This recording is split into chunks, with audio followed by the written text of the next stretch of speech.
Are you gonna make the thing, or am I making it? What? I can make it, I guess. Okay. Are we doing voice effects? I'm not. We make our own voices. Does that mean I have to read everything? Yeah. God damn it.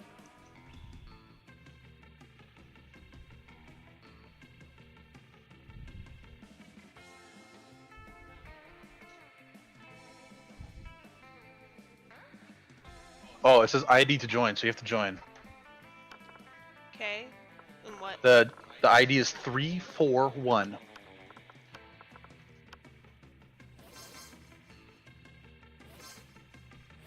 Wait, what? Yeah, you can play with 4 people. Oh, okay. Okay. Cool. Alright. Dude, it's like ready. Oh. I'm ready. How do I? Oh, okay. Cool. We go to prom with me? No. Full game, 60 minutes. Are you serious? Yup. Ah, Alright, you're reading. spooky high school, the sweetest years of our lives. Back then, we were young and unafraid. Sometimes reckless, sometimes brilliant, sometimes just stupid, but always willing to live life to the fullest. We were on a wild journey to discover who we really were. Who am I? If you pick the fire, bitch, I swear to God.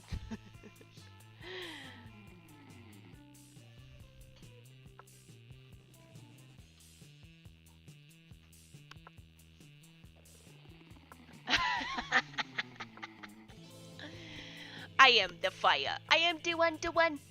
Oh, you guys got to see me type and everything? I didn't see you type your name.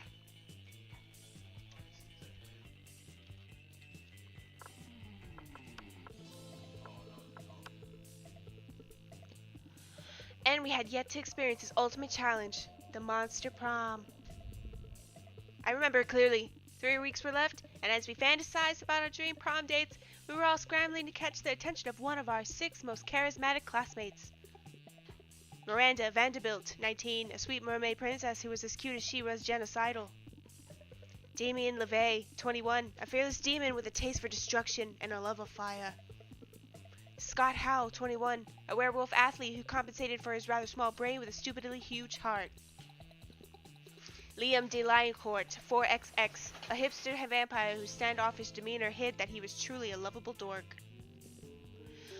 Polygeist, 22, a party ghost with an insatiable hunger for all the wrong things.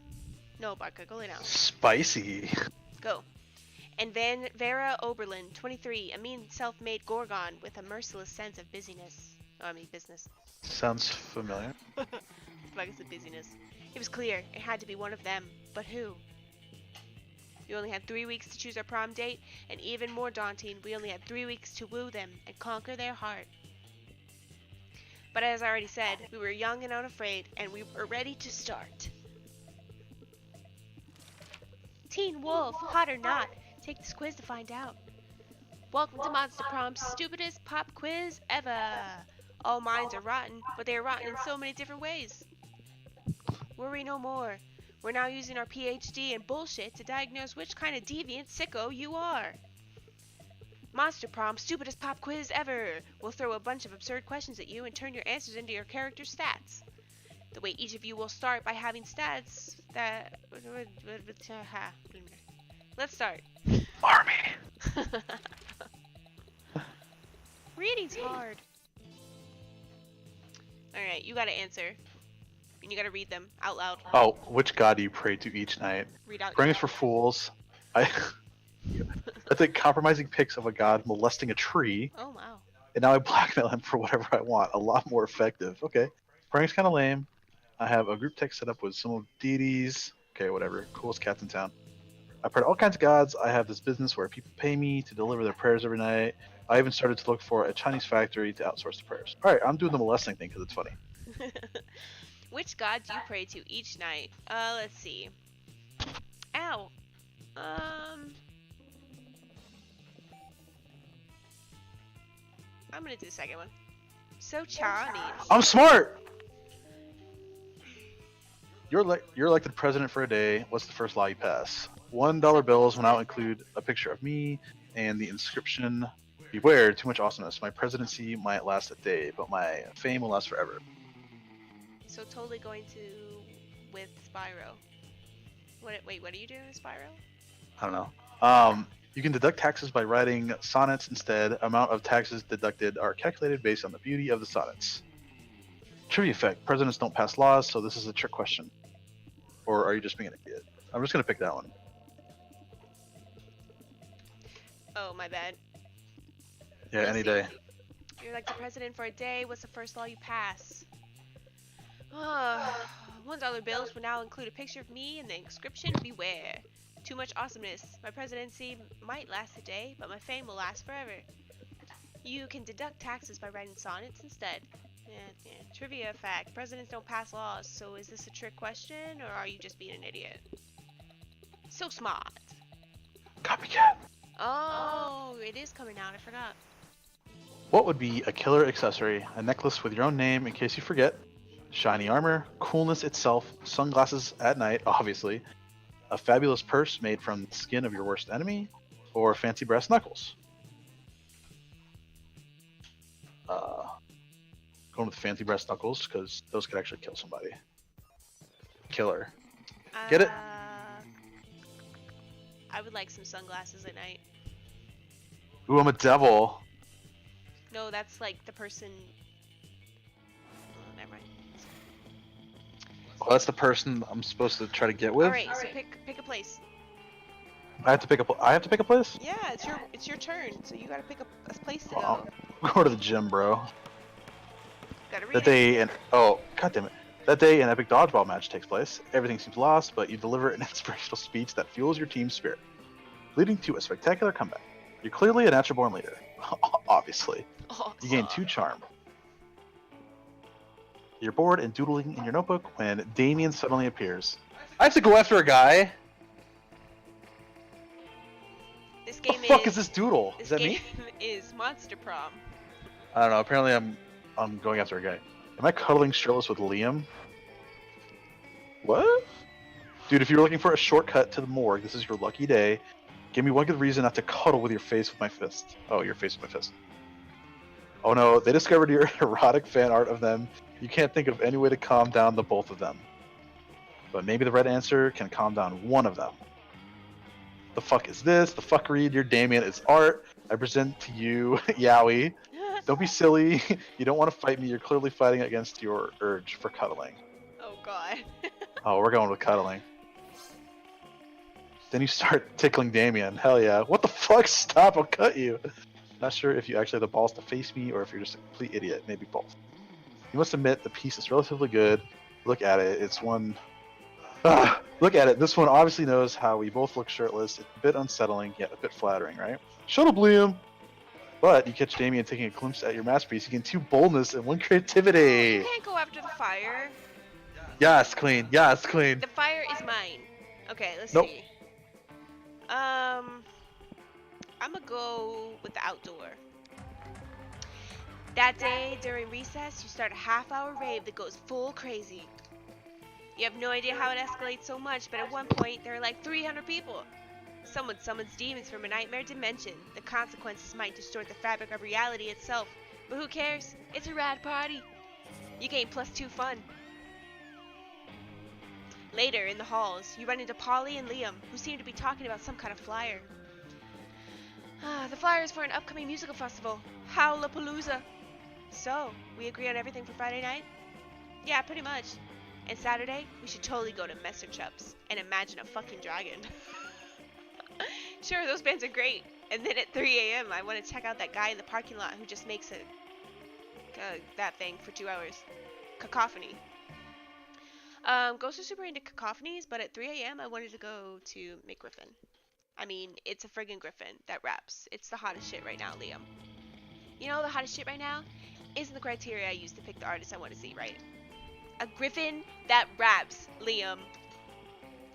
There should be a better way to decide this other than repeating our choices in a loud, annoying tone. But I love that loud, annoying tone thing. I know. Still. Go ahead, don't be shy. You might have the ultimate trick for how to choose the best schedule for this music festival. Let's see. Get into as much as possible until some kind of spirit animal appears and shares its wisdom with you. Don't fight over this. The one who wins will get to see their artist live for an hour or two, but the one who loses will get to bitch about it until the end of time. Ooh, a solution that involves hating stuff in a very public way. Count me in. I mean, you're actually right. I'm already getting to see stuff I enjoy. So getting one hate watching session would be healthy for my cred. Usually I can totally shit on stuff without really knowing a lot about it. But actually attending the concert? That's going an extra mile. So, can we go see McGriffin? You bet, Polina. I'm going to practice my eye rolling and my sighing. Oh, sweetheart, you're a dork to the point you're actually lovable. Ah, classic Liam. You solve the situation with your knowledge of hipster culture. You gain +2 smarts and +1 charm. Challenge. Or random. Challenge. Let's see. Everybody chooses a movie. Say your choice out loud to the rest of the players before clicking.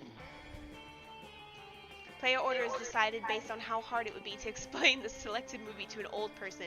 Start debating now. Did it say pick your first favorite movie? What? What did it say to do? I literally read it out loud. Don't know what I said. So you have to say the movie out loud. Any movie? I think, like, I guess.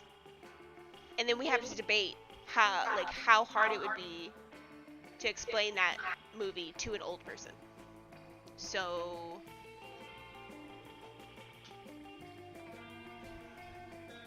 Inception. just say random, because I don't fucking know. This is hard. Okay. I don't fucking know. What the fuck? Am I supposed to pick a fucking movie? Bullshit. I had Inception. You would have lost. Okay.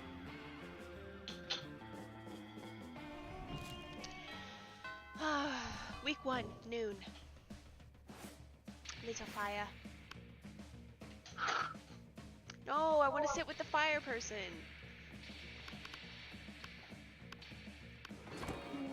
You find Scott and Damien shoveling hot dogs and mashed potatoes into their mouths while Coach cheers them on. Go, boys, go! Munch your way to victory! Haha, ta-da-ta. Ah, there is no truer sport than an eating contest. What? Venth crotch? Shazov. It looks like it's a pretty fair fight so far, but where's the fun in that? Time to step in and tip the balance. Let's see. Distract Scott with surprise fireworks. Slather Damien's dogs in holy ketchup. Wait, which one's Damien? The fire guy. He's mine. Damien's not. Damien's the fat fucking football dude. Is he? You pull out your bottle of Brother Caliente's Father, Son, and the Holy Ghost pepper ketchup and dump it on Damien's dogs. Yeah, finally a sauce hot enough for... Oh, fuck! My soul is melting! Power through, Hey. Damien. Can you move your mic just a little closer to your mouth? No, I fucking can't. So you keep cutting out every once in a while, but you're good now. Power through, Damien. The heat you're feeling is just the fires of determination. No, fire I can handle. This ketchup is fucking consecrated. I'm having an allergic reaction. Allergic reactions are just weakness leaving the body. Damien, keep it up. I'm pretty sure that's wrong and dangerous advice. Coach, I quit. Well, I guess that makes Scott the winner. Congratulations, Scott. Hooray! I love winning. Great. Hooray. Now will someone take me to the nurse's office? Scott rushes off carrying Damien's smoking body, and you rush just a little closer to Scott's heart. That's gross. I didn't want to be close to Scott. Haha. I'm mad that you took my guy's the seat for my guy. Thanks. I have to go after the fire guy. I am fire girl. I need the fire guy. You're the monster dude. Go after anyone else. I'll go after the mermaid chick. Cool. Okay, you gotta read. Oh, you arrive at your table to find the coven eating, and Polly and Miranda start screaming. We're under attack, alarm, alarm, summon the guards. They're using their bizarre mind powers on me. The cute tall one is my less attractive evil twin. She uses shades, just like me, clearly because of the evil twin thing. We're not attacking anyone, we're eating, what do you mean less attractive? Lies, subterfuge. Okay. Ah, I can feel them in my brain, making less cool and sexy. Ah! Is that too much? Is it awkward? You're fine. Should I not do that anymore? No, you're fine. Every single lunch hour. You can't allow your friends to be attacked. Quick, save them from this fiendish menace. joust them, and Miranda's answer, drug their food. Which one's Miranda? I don't know. So this game is the game that it was made by what is it, like Game Grumps or whatever? They made that dad dating game. Date your dad? No, like you were like a single Shower with dad. your dad? No, not shower with your dad. That was disgusting. You were a single dad raising your teenage daughter, and you moved to a new neighborhood, and you had to find a dad to date. All right. You slap a colander on your head, a baking It's a sheet on your colander. chest, and adjusting lamps under your arm. Dream My daddy. hero! Charge! There you Vanquish the go. invaders! Whoa, hey, we don't want any trouble. We'll just move over there. Victory! The day saved! Oh, valiantly fought, noble champion. Whoa, did those three just disintegrate into a pile of turtles, or am I just super high? Saw, dude. You think that question pretty much answers itself. Random. Random! Fuck you! You get to go first again. Alright. Let's see. You have to do voices for each character. Oh, okay. Yeah. Let's see. That cat dude is in the auditorium. Where would I find... That day, an epic dodgeball match takes place. The match is so intense, and both teams are so into it, that you decide to raise the stakes by betting part of your charm against part of the other team leader's charm. That commitment amazes your whole team, and their spirit is fueled by determination. Finally, you win, and take +2 charm from the other team's leader. She's now a bit less fabulous. You notice Liam and Scott having a discussion. Scott looks confused and Liam looks bored, which means they're probably having an argument. Look, not that I care, but aspiring to be a professional sports star is both impractical and passé. Wait, you don't care? But you walked all the way over here just to tell me that. Plus, don't you want to be like a professional magnetic ibuprofen? Mimetic influencer? Try to keep up. But how does one of those guys earn money? Mimetic influencers don't earn money, Scott. We earn cultural capital. Oh, okay. How much cultural capital does a sandwich cost? I can see that I'm not getting through to you. Hey you. Could you explain to this certain cretin? Cretin? What is English? Can you explain to this cretin why my career path is objectively the best? Yeah, and also, could you explain what a cretin is? Leah means he wants to be an artist, and artists are important. Who do you think designs all those sports jerseys? Actually, I think sports is the best career. I mean, how far can a mimetic influencer throw a football, huh? Now we're gonna go to the top one. So smart. Whoa, artists do that? I always thought uniforms were designed by the same person who designed my studly pecs. God. Liam, are you God? Well, Scott, God is dead, but so am I. So essentially, yes. So cool. You wonder how long it will take for Scott to figure out Liam isn't actually God. In the meantime, you gain +2 creativity and +1 smart. My turn. Where's my boo thing at? You ain't got a boo thing. Maybe she's in the bathroom. Or in the library. Let's go to the library. That day, you spend some time on the library's PCs mining some bitcoins. This is supposed to have something to do with solving algorithms and the rise of cryptocurrency. But you guess that nobody actually has any fucking idea how it really works. True. Anyway, you gain 2 bitcoins, which is equal to $2 million. Cool. Which unfortunately is equal to 2 monster dollars, so +2 money. Okay. Later, you see Damien and Miranda chatting, and No. yes, Don't take Damien. I'm taking Damien. I swear to God, Okay. if you take Damien, I'm destroying all your shit. I'm going after Miranda anyways. Being a nosy little bitch. Oh. Wow. You decide to insert yourself into the conversation. I look forward to this adventure, so is there anything more wonderful than getting insight into the lives of commoners? You better not pull that shit the whole time. My dad's are the Lord of Hell, you know. Technically, I'm royalty too. Are you, though? Damien rolls his eyes and turns to you. Mr. Panthera paired us up for our hands-on homework assignment, going on an adventure. Apparently, I have some anger issues. Apparently I have some anger issues and a thirst for violence that I should be channeling into something productive. Fight. Like a thirst for violence isn't productive in and of itself. Am I I'm supposed to work on being more independent. So you gotta do a guy voice when it's a guy.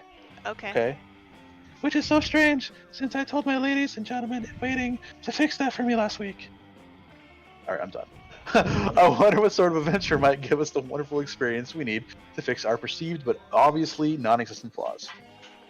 Go on a deep-sea quest to steal beautiful pearls from a scary kraken, journey to a volcano, to have a hot time at a fire method strip club. I swear to God, dude, do not That take sounds Damien. fun. Do not take Damien from That me. sounds fun. If you take Damien from me, I swear to fucking God, dude, all hell will break loose. You know, I don't want him anyways. He's ugly. Oh. Oops. I have absolutely no problems being independent. I know because I paid my servants to tell me that. You're the one who has issues to be worked out, Damien. Monkey spit. And an Whose undersea side are you adventure on? will be perfect. You can't fight fire with fire underwater. There's no fire there. Fair enough, and I can channel my violence into something productive by killing the Kraken. Normally, I don't condone killing for killing's sake, but this isn't for the sake of killing, it's for the sake of getting me pearls. The two of them dash off, cackling gleefully. They get full marks on their assignment and brag about this to anyone who will listen. Miranda has made the pearl the focal point of a choker, and Damien looks dashing in his Kraken tentacle hat. You gain you get a new appreciation for cephalopod-themed headgear, and you gain 2 smarts and 1 fun. Because I'm a fun, sassy bitch. Monkey spit. Look, I need you to stop being on his side. Okay. Something happened to Wrath. What happened to me? You were grooming yourself in your bath, obviously, when suddenly Liam reveals himself in your shower. How long has he been in there? Don't vampires need to be invited to your house? So many questions. Ah, Wrath, I noticed you in class the other day admiring my collection of slightly used vintage bottle cap sex toys.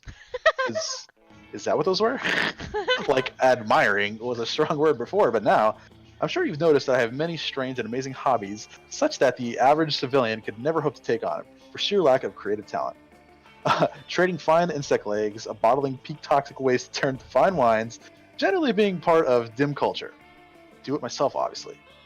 Truly, one of the greatest joys of embarking on a great romance is getting to share your obscure hobbies with one another. And I have been giving some thought to embarking on one such great romance with Little Fire. But tell me, what of her hobbies? Will she have some great knowledge to share with me? Little Fire is the founder and head editor of Exotic Aquatics, the guide to breeding rare fish for agility competitions. Sure, if you like bingo. Let's see. Please, I don't want him. I'm not trying to date the old vampire dude. I'm trying to date the fire guy. Well, you know, it's nice to have your options open. No, it's not. Oh. It's nice to have some options. He wants you in his coffin. You know what? Okay. If that's Exotic how Aquatics, why I read that every month. I got it. My prized turquoise tank drinks through a tunnel maze based on those teachings. I had no idea that's what Little Fire, who was responsible for that. Truly, I cannot wait to hear more about her exotic aquatic prowess. Perhaps at prom? If that's Man, how we're gonna play you sure hope that Little Fire actually knows shit about fish. You say so many ridiculous things a day you cannot, for the life of you, keep track of which are true and which are lies. You'll be keeping your fingers and fins crossed for her. Meanwhile, you gain +3 creativity.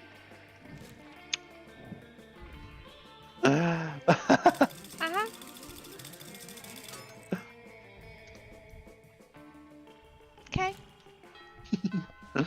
That's how we're gonna play it? Bong, bong, bong, bong.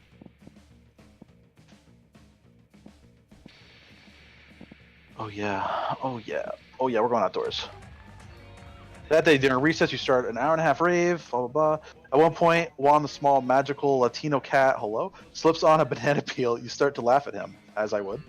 He asks you to stop, but you don't. You laugh so hard at him that you somehow steal +2 fun from him. Get fucked. Miranda's not paying any attention at all to what's going on at the rave. She gazes out the window and sighs dreamily. Ah, summer's almost here. Underwater skiing, ocean polo, brutally suppressing food riots in the public square. I can hardly wait. But I do feel dreadfully sorry for those who are not fabulously wealthy enough to enjoy the same summer pastimes I do. It's so sad. Wait, you're poor, aren't you? Hello?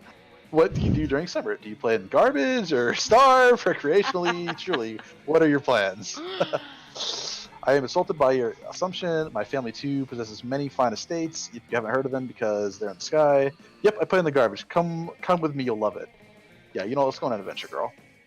I must admit to being a bit taken back that you are inviting me to literally playing garbage, but why did I enroll in this high school for monsters if I did not wish to be exposed to the dreadful hobbies of the common folk? Lead the way, garbage hobbyist. Soon. Oh, how perfectly hideous. No wonder it was all thrown away. None of this even crusted with rubies. Okay. So this is how the other half amuses themselves. I must confess, it has a certain rustic charm. Now, do I set this wretched paisley couch on fire, or should I use an axe? I'm unfamiliar with your customs. You tell Miranda there's plenty of time to do both. When you're done, you're surrounded in a pile of charred, smoking rubble. You were right. What a rush. I've never felt more alive. Same goes for you, except that was actually your house, not a garbage pile. Oh well, maybe you can use it as an excuse to sleep over at Miranda's place. You gain 2 fun and 1 boldness. Nice. All right. Have you gone to class yet? No, I haven't been there yet. That day you listened to your elders and learned valuable lessons. Sometimes, after all the monster nonsense and the dating gimmicks, you forget that attending class is supposed to be the primary activity at this high school. You gain +2 smarts. You see Liam staring at his cell phone, sighing deeply. Maybe one of his favorite bands signed to a mainstream record label, or the exact shirt he's wearing is featured on a magazine cover. You decide to check in with him. Ugh. You know Start Kicker? That vile website where people... Oh, wait. You know Start Kicker? That vile website where people crowdfund projects not good enough to get real investors? Wow, thanks, Liam. Do you not know why you exist? Well, today, I found something of some interest. A time machine. I mean, it's clearly another terrible overpromise that will be released at least a decade after the due date. And in the end, it will be way shittier than promised, like a toaster attached to a clock. A toaster attached to a clock? Genius! You discreetly write down the idea in your $1 million notebook. Let's see if you could beat those guys to market. But I was sighing deeply because I couldn't help but think, supposing I were to acquire such a machine, I wonder, where in time would I go? 3.85 billion BC, so you can be into existing before it was cool. Everyone knows the dopest time in monster history was 1925, specifically July 26, 2 a.m. to 5 a.m. Ah, yes. I remember 1925's July 26, 2 a.m. to 5 a.m. It was the dusk after... What? It was the dusk after old Ernest Hemingway's party. Me and the boys were celebrating at good old Pamplona, drinking sangria like it was water. They even prepared a special batch for me with all those pesky little pieces of fruit. I almost never drink sangria because of those. Little pieces of fruit are the 8th thing I hate the most about beverages, right between floor cleaner and sentient milk that has controversial opinions on opera. Jesus. When dawn was imminent, Ernest came to me and said, "Ah, Liam, the world is ours. We could feast on it forever." I told him, "You're right, Ernest, but remember, I'm a vampire, and the sun also rises." And the rest is history. You're right, my friend. July 26, 1925's 2 a.m. to 5 a.m. was the best of times. Thanks for making me remember such fond memories. Maybe some night soon we can share some little pieces of fruit-free sangria and create new fond memories to time travel back to once in a while. Whoa. You already booked tickets to those soon-to-be fond memories with Liam and save the date in your phone. You gain +2 charm and +1 smarts. Guess I'm dating a vampire. Mm-hmm. I hooked you up, girl! Hello? Oh, sorry. I'm not trying to date the vampire. I want the fire dude. Huh?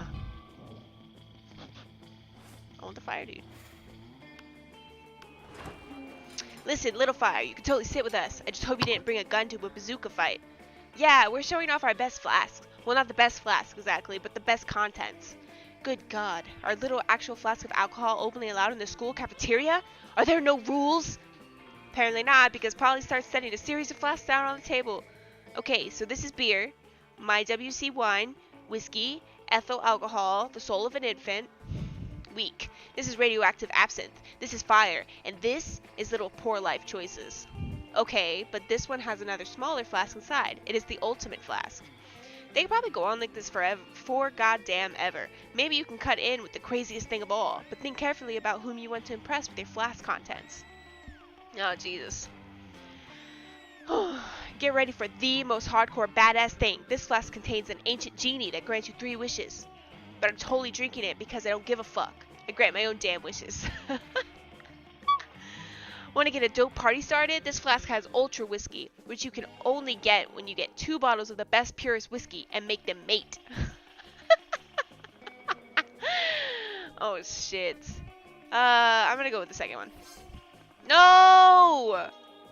No! Heck yeah, let's rage. I've always wanted to make ultra whiskey, but I cannot get my whiskey bottles to fuck. I tried everything. Mood lighting, sultry music, chainsaws, you know, all that cliche romantic stuff. But it seemed nigh impossible to get them to make sweet whiskey love. I almost started to think inanimate objects can't have sex. But I've had tons of sex with inanimate objects, so that was just silly. If you can make whiskey by whiskey turn into ultra whiskey, we should definitely apply that principle all over the damn place. 2 cars to make a limousine, an orgy of iPhones to become the iPhone XXX, the most advanced update possible, duh. A microwave and a Russian novel to get a pair of designer shoes. Can't wait to create doper stuff than the world can even handle.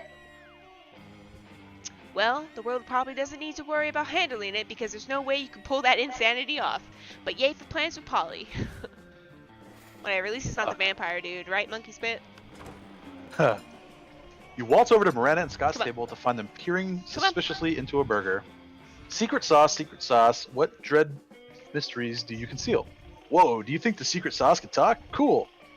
Hey, secret sauce, what are you made of? Oh, someone just followed me. Hold on. I got to shout out the follow. Everything funny. Thank you for the follow. I appreciate it. All right, back to... Awesome, mine was loud. Oh, it's no use. We will never discern the active ingredient of this delicious secret sauce. Unless you have an idea, Raph? Doggo! The blood of your father's enemies, Miranda. That's why it's so delicious. You overthink this, Scott. It's a sauce made of secrets. All right. Mine's easy. Blood of the air people? I didn't know the high school cafeteria cared about my family's ancient rivalry. And everyone knows the air people bleed candy syrup and barbecue sauce. I should have known. You know, I don't normally eat food myself. I have serfs for that. But I may have to make an exception. Aw, more blood, but I eat blood all the time, like pretty much every full moon. Scott's a little disappointed, but you don't care. You're busy sharing a saucy burger with Miranda. Oh, are you? Yes. Random! Me! Yes. Gross. Yes, queen. Yes, queen. Bing, boom, bing, boom. Rest turn. I'm going to the bathroom. I got poop. That day you skip class and just hang out in the bathrooms because you respect no authority. I guess some people just want to watch the world burn by skipping class and hang out in the bathrooms. You give +0 shits, but you gain +2 boldness. As you wander around talking to yourself like a weirdo, you notice Miranda. Yes, how come again. you always get the girl? Cause we're just like we're meant to be, okay? Miranda walking around talking to herself like a weirdo. See? She seems to be addressing an imaginary crowd. Oh, hello. I was just practicing my royal wave for when I am crowned prom queen. I feel there's a lot to be learned before I ascend the throne. Naturally, as a princess, I'm already great at wearing crowns, talking to cute animal friends, quelling rebellions through excessive force, and singing sweetly. Yes, they did. Yeah, my balls dropped. Anyways, but I lack administrative experience. I've never so much as issued a decree. I wonder what my first should be. You don't have the heart to tell her that the role of prom queen doesn't come with sovereignty. Maybe you should just give her some suggestions instead. Taxes are fun. Paint. Every student pink. Fuck yes, bitch. Oh shit, fuck. I fucked up! You have to tell her that it could be any color she wants, but she just continues talking over you. I might as well just set them all on fire and turn them all black. Fuck. And what good would that do? What use would my subjects be to me if they're all charred to a crisp? What a horrid suggestion. You try to remind her that you never said anything about setting anyone on fire and that it was all on her, but she's already Haughtily thrown off. You lose -2 fun and -1 creativity. Fuck! Fuck! Bitch. At least I'm not dating a vampire. Let's see. What we going to? I haven't gone to the library. That day you spent some time on the library's PCs, managing your start kicker. You deceive lots of people with sensationalist video and impossible promises. Nice. You gain plus, Jesus Christ, 100,000 money, but almost everything goes to cover costs, and you keep only +2 money. Okay, well, I can dig. But Liam isn't paying off. Fuck you, Liam! But Liam isn't paying attention to any of that. He corners you afterwards to lecture you on Instagram filters. What no one seems to understand about filters is that they're not about making pictures better. They're about making pictures browner and harder to see. That's why I use my proprietary filter for almost all my photos. Infinite taupe. It's also probably why I have only 6 Instagram followers. But we must all make sacrifices for our art. English is hard. In any case, I have to go. There's a dead rat in the parking lot. I simply must document. You guys are gonna be so cute at prom. No. As soon as Liam's gone, Miranda peeks out of an air conditioning duct. Goodness! The situation is even more dire than I thought. If Operation Make Liam Popular Again is to succeed, we must get started immediately. What's that? Why, yes, of course you're part of my operation. I unwillingly force people into my service all the time. Oh, you want to know why it's called Operation Make Liam Popular Again? Well, he's been alive for like centuries, right? I'm sure he must have been popular at some point. I'll check the history books later. There's no time now. Phase 1 is getting Liam more Instagram followers. I took the liberty of having my royal spies discover the password to his account so we can give it a total makeover. But what to do? Use his account to post a bunch of porn and bomb recipes. Pay 1 million homeless people to follow Liam on Instagram. Bunch of porn! Oh, not so fun. What is porn? Never mind. If you suggested it, it must be something very classy and suitable. Porn your heart out. With Miranda's blessing, you soon transform Liam's feed into some cavalcade of nice boobs and deadly explosives. All seems to be going well. People are liking his pics in droves when you see Liam being led through the halls in handcuffs. I don't even know what you're talking about. Encouraging acts of violence? I just post pictures of food under opaque brown filters. It's just figurative violence against the status quo, not actual violence. So what if my profile says come for the bootleg pornography, stay for the domestic terrorism? It's clearly ironic. Oh, if I was going to be wrongly incarcerated by the state, I would have at least liked some warning so I could fix my makeup. This is the worst day of my practically infinite lifespan. The cops eventually release Liam in exchange for teen fashion advice, but you spend the rest of the week covering your digital tracks. You lose -2 money and 1 creativity. Damn. Damn, we both fucked up. Yeah. Yes. That weekend you were at the movies when you receive a summons from Miranda. Oh, thank goodness, you could come. Technically, Miranda's guards forced you to meet with her, but you'd rather not split hairs. I'm contemplating a decision of extreme gravity, to date Wrath or not to date. I hooked you up. No, you didn't. No, you didn't. Because bitch, I said I didn't want the motherfucking vampire bitch, and you hooked me up with the motherfucking vampire bitch, and now the fire dude doesn't want anything to do with me. So guess what? Don't fuck my shot up, baby. Oh, I'm blocking your shot, bitch. As you are famed throughout the school as a wanton Lothario, I thought I had best ask your advice. But please, be sure to frame it in terms that I will understand. Something simple and straightforward. In short, I need you to tell me which item of silverware Wrath most closely resembles. Grilled shrimp tongs, delicately inlaid with diamonds and baby teeth. Bread. Bread? Like, you know that bread isn't silverware, right? Unless... Are you trying to tell me that Wrath is so crass you can't imagine them as any type of silverware? You know, Father always says there are 2 types of people in this world. Silverware people and bread people. I won't debase myself by consorting with a lowly hunk of processed wheat. The very idea! In fact, I'll have my men apprehend Wrath and slather him in butter. That will teach him not to be silverware. That'll teach him to not be silverware. Well, it looks like Wrath probably won't get the girl, but at least he will get to be slathered in butter. You gain +1 creativity. Bish, bish, bish. Suck it, suck it, suck it, suck it. Please don't do it. I did it. I fucking did it. Can you, like, carry on, please? That's what you get for trying to hook me up with that damn vampire. I didn't know it was gonna keep you with just one person. I thought you were gonna have like multiple options, okay? I'm trying to keep a sister with a mister, okay? Alright, let's see. Let's go to... I don't know where to go. I haven't gone to the bathrooms, I don't think. That day you skip class and just hang out in the bathrooms because you respect no authority. On the way there, you run into Mamimi, the Oni girl. She offers you some of her weird Japanese energy drink. You take a sip, it tastes crazy as hell. You need to check the contents of this shit.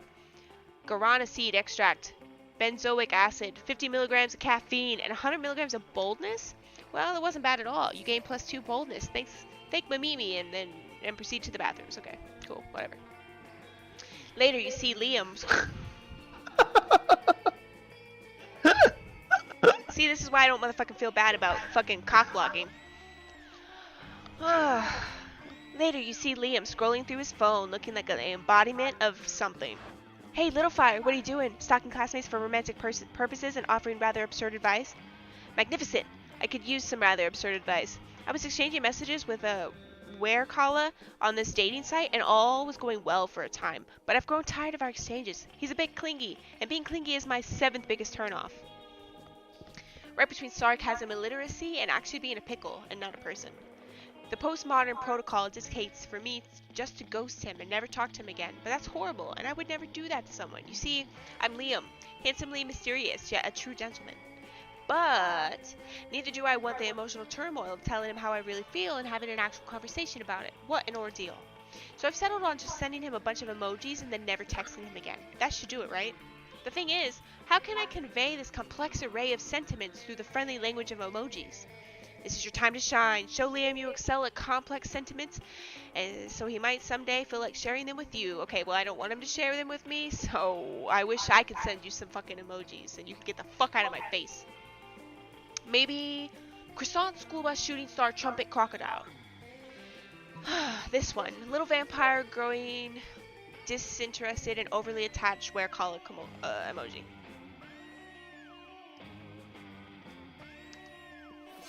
So smart. Oh, that one is clearly the best option. How didn't I think of it? Which version should I choose? Little vampire growing disinterested and overly attached Werekoala?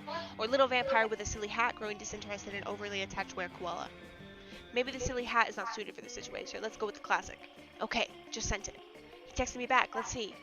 Oh, the Werekoala being understanding of the little vampire's feelings and respecting them, even a bit hurt emoji. I'm replying back with the formally grateful and ready to move on poop emoji. Look at this. He just texted me the emoji that's waving his hands like he's saying bye with an expression that says he's going to break all bonds but without being resentful about it. Perfect. We solved this as a team. Cheers to us. God damn it. Fuck. And cheers to the creative people that have turned every complex feeling and scenario into friendly and colorful emoji. You gain +2 charm and 1 creativity. Fuck. You guys are gonna be so cute. Yeah, have fun with Miranda, bitch. Alright, that day while rehearsing for the class play, it's as though the muses themselves have descended to give you a figurative blowjob. Okay. Your performance is intense and inspiring. It will be remembered for generations, which is pretty rad by high school play standards. You gain +2 creativity. Ah, the magic of theater. Nothing beats the particular brand of insanity of an amateur production starring non-actors.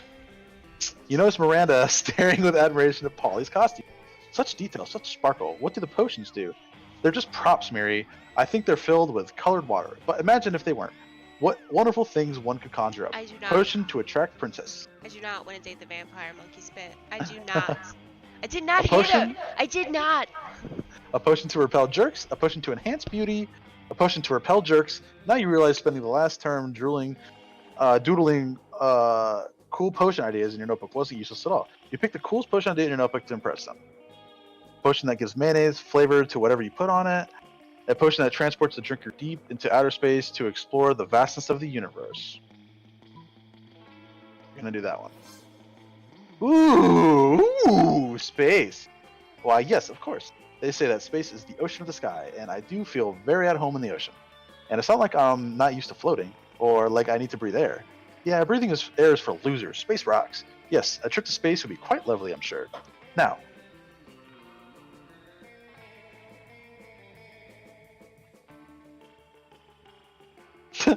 soup. Now, which of these is the potion to take with us into space? None of them, Miranda. They're just props. They're still full of colored water. Oh, right. Well, the potion may not be real, but it was still a great idea. You gain 2 creativity and 1 charm. Yes, queen. Yes, queen. Ran. Bitch. Oh.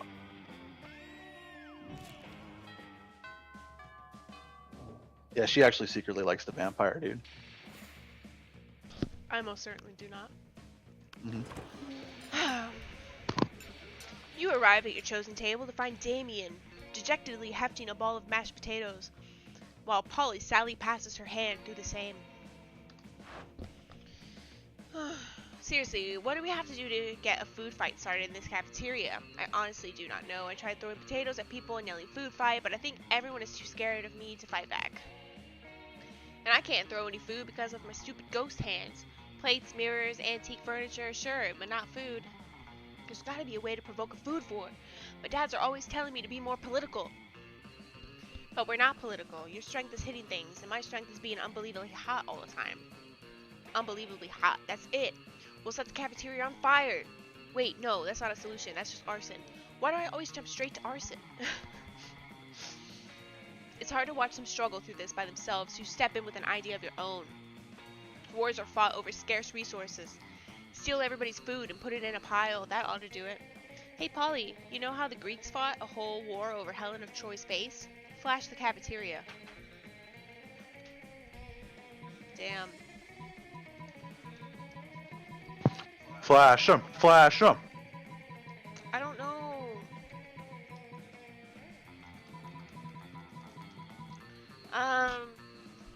Fuck it. Flash them. Hey, yeah, I was planning to do that later anyway, after I finished this quart of ecto booze. Polly floats up onto the table in a practice motion and whips her top off. To the victor! This is a high school cafeteria. Polly's rash action upsets the roiling cauldron of hormones, sets it on fire, and tap dances on the ruins. Soon the air is thick with sausage and gravy. Potato crisps fly everywhere like flavored shrapnel. Polly puts her shirt back on now that everyone's too busy fighting to remember what they're fighting about. Looks like mine really were the tits that launched 1,000 chips. The view you just got makes that pun worth it. Oh my god. Nice. You arrive at your chosen table to find Vera-looking askance. Askance. Scan. Oh, okay. Vera-looking askance. What the fuck does that mean? Askance? Kind of like. That's a word I've never even heard before. I don't even care. Kind of like Like snooty, or like, envy. Like not an envy, just kind of like weird at it, like. Okay. Weird. Okay. I think. At Miranda's lunch, a single very suspicious-looking apple. Miranda, honey, your apple seems to be pulsing with unhealthy purple light. Oh, I'm sure it's just your imagination. It also has a skull on it, and it smells like lighter fluid. I don't think it's for eating. Of course it's for eating. It's a perfectly standard poison apple, you know? The sort that puts a princess to sleep for 100 years. You literally just admitted it's poison. I know, and I always said I wouldn't be the kind of princess to eat poison apple, but how else will I find a prince to wake me up with true love's kiss and live happily ever after with me?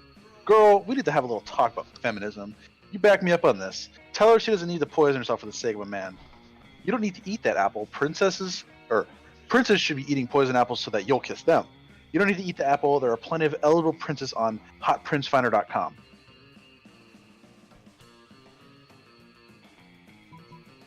Princes should be eating poison apples so that you'll kiss them. But she's a lazy piece of shit. All these princes are just gonna be dead. So there are plenty of eligible princes on the website because she's lazy and won't go searching, doing things. Okay. Yes, bitch. That's not what A finder for hot princes? What is this sorcery? I must see it at once. You pull up the website on your phone. You've already got it bookmarked for no reason. Goodness, it even lists their pedigrees. And you're right, not all of them are even looking for sleeping princesses. This one is actually looking for a princess who is a frog. That would be much simpler to achieve. I only need to anger a minor witch. This isn't what I was going for at all. God, if you're that hungry for dick, just buy a damn hooker. Dick? Who said anything about dick? Royal marriage is strictly a business arrangement. When it comes to romance, we are free to make our own decisions. That's good news for you, especially since Miranda seems to really like your suggestion. Let's trade places. Yes, queen. Uh-oh, week 4. Or no, week 3 still, my bad. Where am I going? Where am I going? I think she is going to be in the classroom. That day, the teacher is just tired of teaching, so she recurs to the classic technique of not giving a shit and putting on some kind of historical TV show for you to watch. What you don't expect is that it's so effective! Unacceptable! Jesus Christ. God bless the golden era of television. The TV show is compelling thanks to the ridiculous amount of nudity and bloodshed. Alright. But at the same time, you actually learn a lot about history. You gain +2 smarts. You run into Miranda accidentally. I'm so fucking over this shit. It's clumsy yet kinda cute and romantic. For a second you suspect that she rehearsed it. Hi! It's so fun running into you here. So random. Anyway, I've been wondering. I got my weekly allowance today, but I can't come up with anything fun to do. It's not much, just $1 million. But perhaps we could come up with something together? Something practical and yet amusing, a purge of your political opponents. I'd like to know more about you. Let's hire peasants to sing your story. She's all about killing people. We're gonna purge your political opponent. No, because I might fuck with her father. No, we're gonna sing your story. Fuck! Peasants? Hasn't understood so much. God damn it, you're right. It's a serious subject, only licensed jesters are allowed to reenact. Fuck, dude, I fucked up! Monkey spit, I fucked up! They think that the displacement of a village for a monument of birth is somehow offensive. We don't want to give them any weird ideas, or any ideas at all. Peasants with ideas get ratty. She asks you for a day idea and you suggest exposition, you lose 2 smarts and 1 creativity. Fuck! Good. Fuck my vagina. That's for making it so I can't friendzone the fuck-ass vampire. I don't know where to go. Where the fuck am I supposed to go? That day while rehearsing for the class play, you totally forget your lines. It's terrible. But you don't let that get you down. You start improvising all your lines, and it's marvelous. Somehow it enhances the path of the play in unexpected ways. And that's saying something, since half of your improvisation is a rap battle against your inner fears. You gain +2 creativity. You look over your shoulder to This is your fucking fault! You look over your shoulder to realize Liam has been staring at you for probably the last 45 fucking minutes because he's a fucking creep. Hey, I was just wondering if you would like to, perhaps, sit next to me in a large darkened room while silently passing judgment on a popular film. And afterwards we could adjourn, possibly to an eating establishment, where I can watch and take artistic photos as you consume calories. Well, of course you would. You'd absolutely love to. Oh boy, are you trying to go on a date? What? No. What are you even doing here? Eavesdropping. But what do you mean it isn't a date? Aren't you asking Little Fire out to dinner and a movie? I am not asking out anyone, and it's not a date. Dating is a cheesy, cliched artifact of heteronormative yeah, that. Well, if it's not a date, what is it? Damn, coach. If you can't convince Liam this isn't a date, maybe he may not go out with you at all. Think fast and tell him. Oh, it's definitely a date.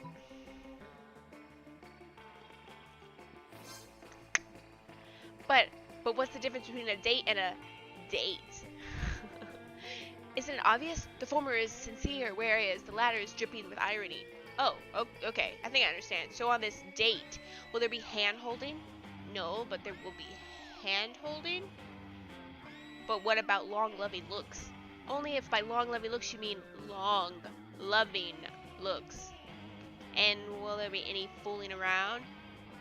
Yes. Well, this is all too complex and intellectual for an old were-tiger like me. You all go on and enjoy. You're definitely not a date. Liam gains deep newfound respect for Coach and for you. You have a very good time on your date. Liam even buys you popcorn. You gain +2 fun and +1 charm. Great. Fuck, I can't. You guys are hitting it off. Even when I think I'm doing... No. Who will you ask to prom? Fuck you. You're such a fucking dick. It's your fucking fault that I'm stuck with this fucking piece of shit fucking vampire. Alright, I'm gonna shoot my shot. Kobe!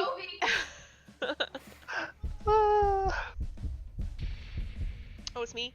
You finally pluck up your courage and ask your beloved to Liam's probably like, what the fuck, to man? go to the monster prom with you. Prom? With you?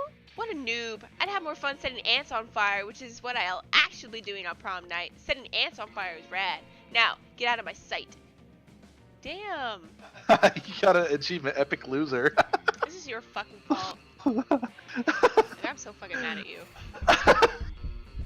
I'm mad. You finally pick up the courage and ask your beloved to go to the monster prom with you. Are you asking me to go to prom with you? It is exactly the ancient prophecy foretold. You see, 2 centuries ago, a seer predicted that one day the Mer Kingdom would be shaken by a valiant monster who would ask a Mer princess to prom, and they would engage in a very nice evening together. It wasn't the most useful or relevant of her prophecies, and if you think about it, but I don't care. You're the date fate has had prepared for me for centuries. So let's let fate lead us to a magical night. Prom night was a night to remember, and it definitely will be remembered since Miranda brought a jester, a bard, and a scribe to document everything. Probably centuries from now, Mer people will still sing songs about your magical prom date together. You even shared a beautiful kiss, and what you didn't know at the time was that some weeks later, an entire Mer village will be destroyed to build a statue depicting it. Because your love is more valuable than the life of many, like literally.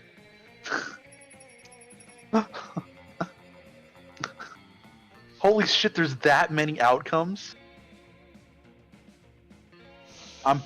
You're the best at secret handshakes, and the most kingdoms invaded. Okay. So I win. Those 3 weeks. Oh, do you want to read it? Nope. Those 3 weeks were maybe the most epic and absurd weeks of our lives. After Monster Prom, we kept living our lives, falling in love, battling for friendship, and learning who we were and who we could be. And you know what? As it always does, life happened, and it was wonderful. Miranda used her vast surf knowledge to get a job at handpicking the best serfs for other people. Unsurprisingly, she ended up leaving her serfs to do the work. Damien loved fire to the very end. Unfortunately, that wasn't a super legal affair. There wasn't a super legal affair, and he ended up in prison for arson. Fortunately, prison was flammable. Vera kept being fierce, strong, and stunning. Some haters once said adult life would put that mean bitch in her place. But you know what? Vera ended up making adult life her little bitch. During those 3 weeks, Monster Prom seemed bigger than life, and then it was gone, just like that. The battle for Monster Prom might have ended then, but there were lots of battles left in that war called. But once again, we were young and unafraid, and we were ready to start.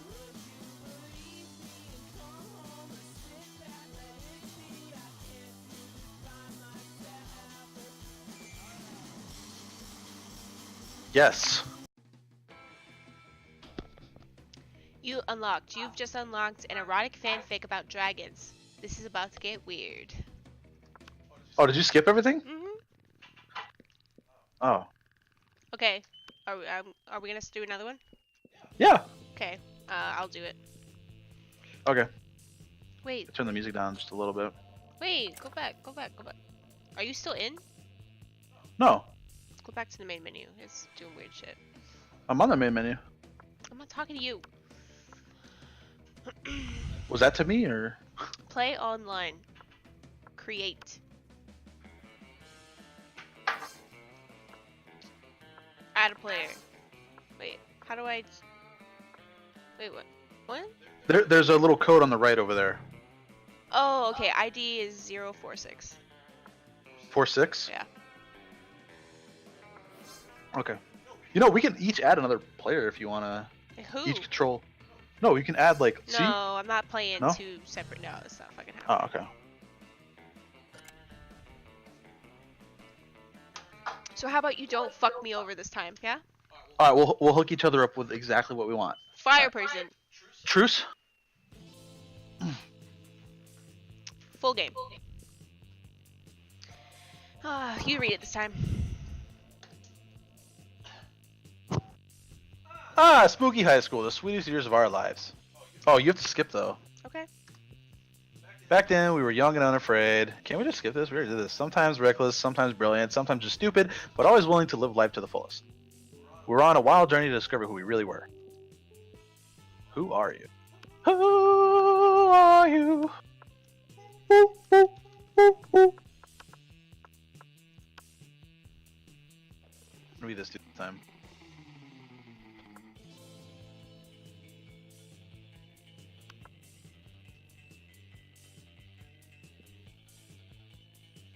And we had yet to experience its ultimate challenge, the Monster Prom. I remember clearly, 3 weeks were left, and as we fantasized about our dream prom dates, we were all scrambling to catch the attention of one of our 6 most charismatic classmates, Miranda Vanderbilt, 19, a sweet mermaid princess who was cute as she was genocidal. Damien LeVay, 21, a fearless demon with a taste for destruction and a love for fire. Scott Howell, 21, werewolf athlete who compensated for his rather small brain with a stupidly huge heart. Liam DeLala, a hipster vampire whose standoffish demeanor hid that he was truly a lovable dork. Liam, la la la la. Polygeist, 22, maybe? A party ghost with an insatiable hunger for all the wrong things. And Vera Oberlin, 23, a mean self-made Gorgon with a merciless sense of business. It was clear it had to be one of them, but who? We only had 3 weeks to choose our prom date, and even more daunting, we only had 3 weeks to woo them and conquer their heart. But, as I already said, we were young and unafraid, and we were ready to start.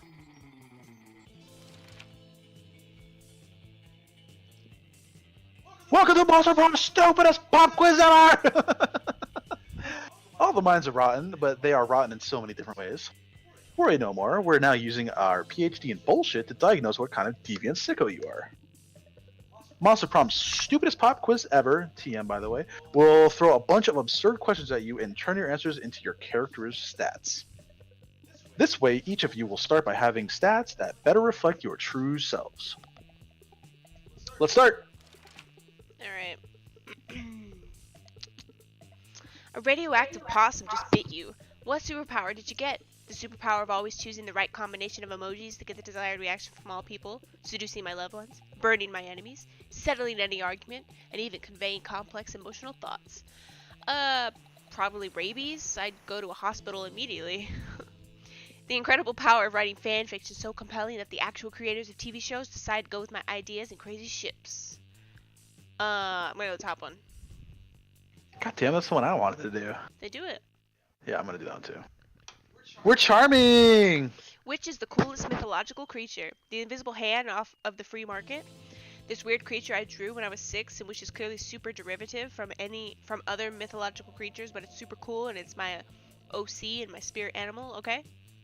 A sphinx, who's super turned up and ready to party, and she raps all her riddles. She still kills you if you don't answer them correctly, but she raps the riddles. I'm gonna go with the sphinx. That's the one I was gonna pick. We're fun.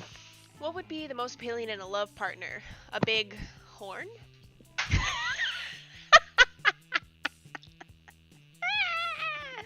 That would be so much better if you actually spit that everywhere. Let's see. Sharp wits, a very tsundere personality, a taste for party, kawaii eyes, soft fur. Look, the fire guy has a horn.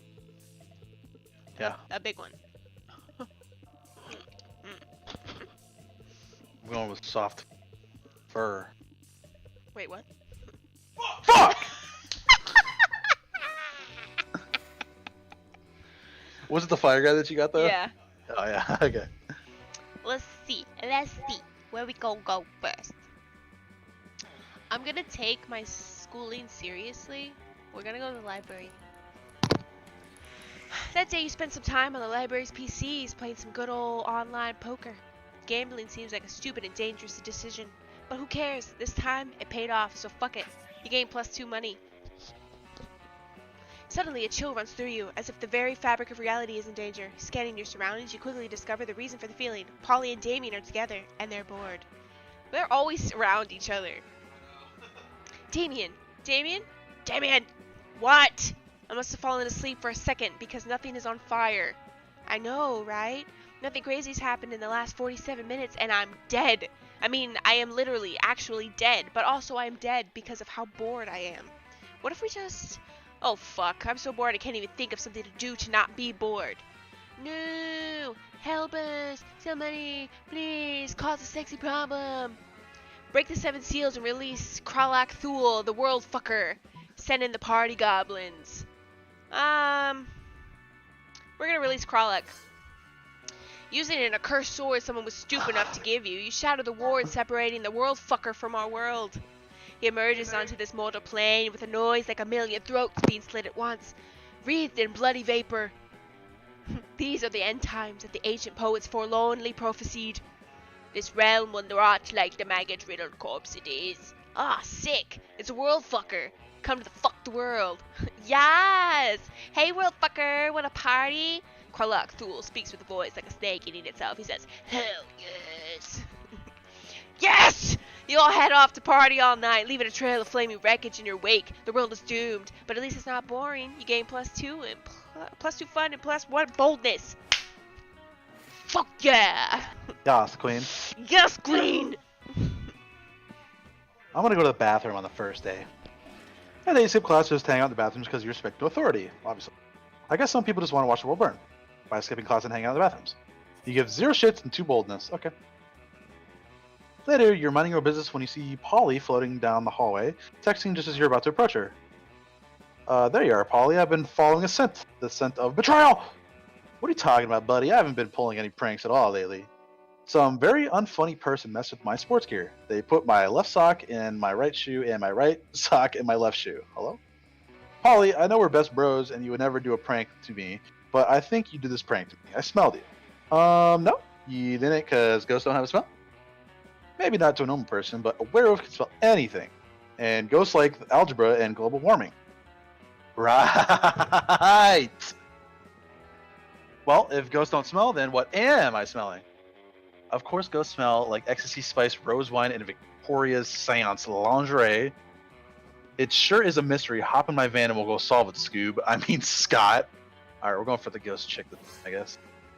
And again, yes! My favorite things. And it was you. Scott, do you have any idea how many ghosts in this school wear Victoria's seance?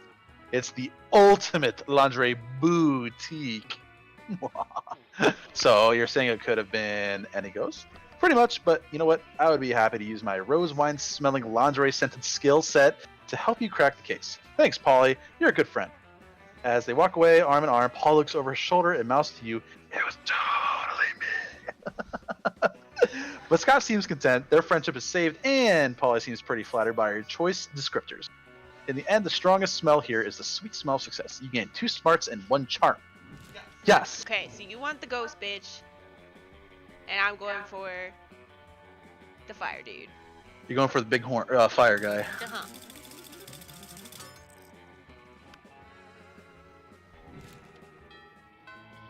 Bing bong, bing bong. Wraith? What? Oh, I thought it was the Wraith.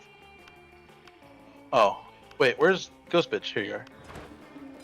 Alright, you take your seat, and if you didn't know any better, you would say that it seems like Vera and Polly are almost more interested in their phones than they are in you. And you do know better, and you know that, yes, that is exactly what's happening right now. Slay her It's nothing like personal. It's nothing personal, Wrath. It's just that Polly and I are very engrossed in texting our financial slave. Yeah, it's pretty hard to compete with some guy whose fetish is buying you anything you want. That's my fetish too. Not buying things for people, having people buy things for me. Duh.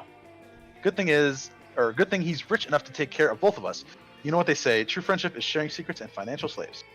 Still, I do worry that this arrangement might not be sustainable. What happens if he runs out of money? Our cash flow instantly stops, besides being handed everything you want on a platter. In this case, the platter being an online money transfer platform. It's almost boring? Yeah, I get that. It's a little as boring when you're on as much cocaine as I am right now, but I see what you mean. Jesus. If we could somehow turn this into a business venture, then maybe it would get it interesting, and we could continue to profit even after he's gone broke from catering to our every whim.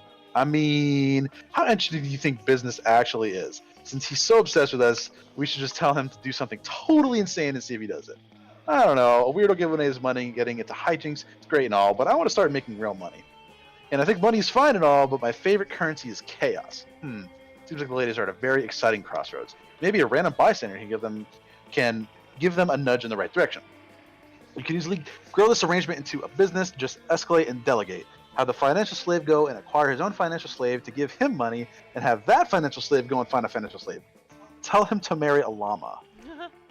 This bitch is on cocaine, so we're gonna do the llama. Oh my god, yes! That is everything to me! I actually had a dream just like that one time. Except it wasn't a llama, it was an alpaca. And it wasn't a wedding, it was a bar mitzvah. But other than that, it was exactly the same! Yeah, I don't think this is my scene. I'm going to go check on my legal law firm. Catch you weirdos later. I'm texting the financial slave right now, telling him to marry a llama. Ooh, he's already typing. Let's see. Wrath, you will never believe this. It turns out that the financial slave has actually been talking to a llama for a few months now through a llama monster dating site. He says he's a commitment phobe and never really defined the terms of his relationship with the llama, and he keeps introducing the llama as a friend, but he knows now it's because he was just scared of being hurt. He's taking this as a sure sign that it's time to be brave and commit to the llama, and they're headed to City Hall for the ceremony right now. Of course, he says he'll have to take his leave of our group chat since his heart and wallet now belong to another, specifically a llama. Aw, isn't that the sweetest little love story you've ever heard? I'm so glad we got to make it happen together. That is the sweetest love story you ever heard, or something. But hey, maybe you and Polly will end up having a love story of your own. She did have a man. Maybe. Yeah, well, she's a guy, so. Probably. Alright, let's sit over here with Damien. As usual, Miranda sits before her immaculate array of carefully arranged silverware. Damien, predictably, is examining her biggest knife. So, this is the one for killing people, right? What? Good heavens, no. This is the butter dagger. It would be unseemly to use it on meat. So, what then? Am I supposed to use the scrawny-looking knife to kill a dude? No, no, no. If you simply must kill someone mid-meal, it is customary to use the fish knife. This is merfolk court silverware, after all. That tiny thing? I might as well wait for my victim to die of old age. That is usually how it's done in my kingdom, yes. That or poison. This is ridiculous. Yo, you there. Which knife would you use to kill a guy? And don't say the fish knife. A spoon. What do you need? What? You need blades to kill people? Yeah. Holy shit, that's so much more metal. Why didn't I think of that? I guess, when the only tool you have is a knife, every problem looks like a problem you should stab with a knife.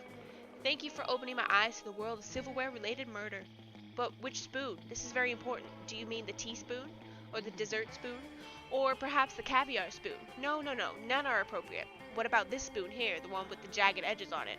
Oh, you mean the murder spoon? Of course not. That's for hard-boiled eggs. Damien nods thoughtfully, but pockets the spoon when Miranda's not looking. Looks like this school's about to get a lot messier. Fuck yeah. Alright. Noise. Random it. It's not very random. Bing, bong, bing, bong. Breath. Alright, where's my ghost love at? She's gonna be... Probably doing cocaine underneath the fucking rave tree. Yeah, she's gonna be outdoors. That day during rehearsal, she started a half-hour rave that goes full crazy. No idea how it escalates so much, but at one point there's like 300 people. Someone summons demons from a nightmare dimension. The consequences might distort the fabric of reality itself, but who cares? It's a rad party. You gain 2 fun. Have fun! You're just getting ready to leave when you get a text from Polly. Hey, baby, let's party! Yeah, we did. We restarted.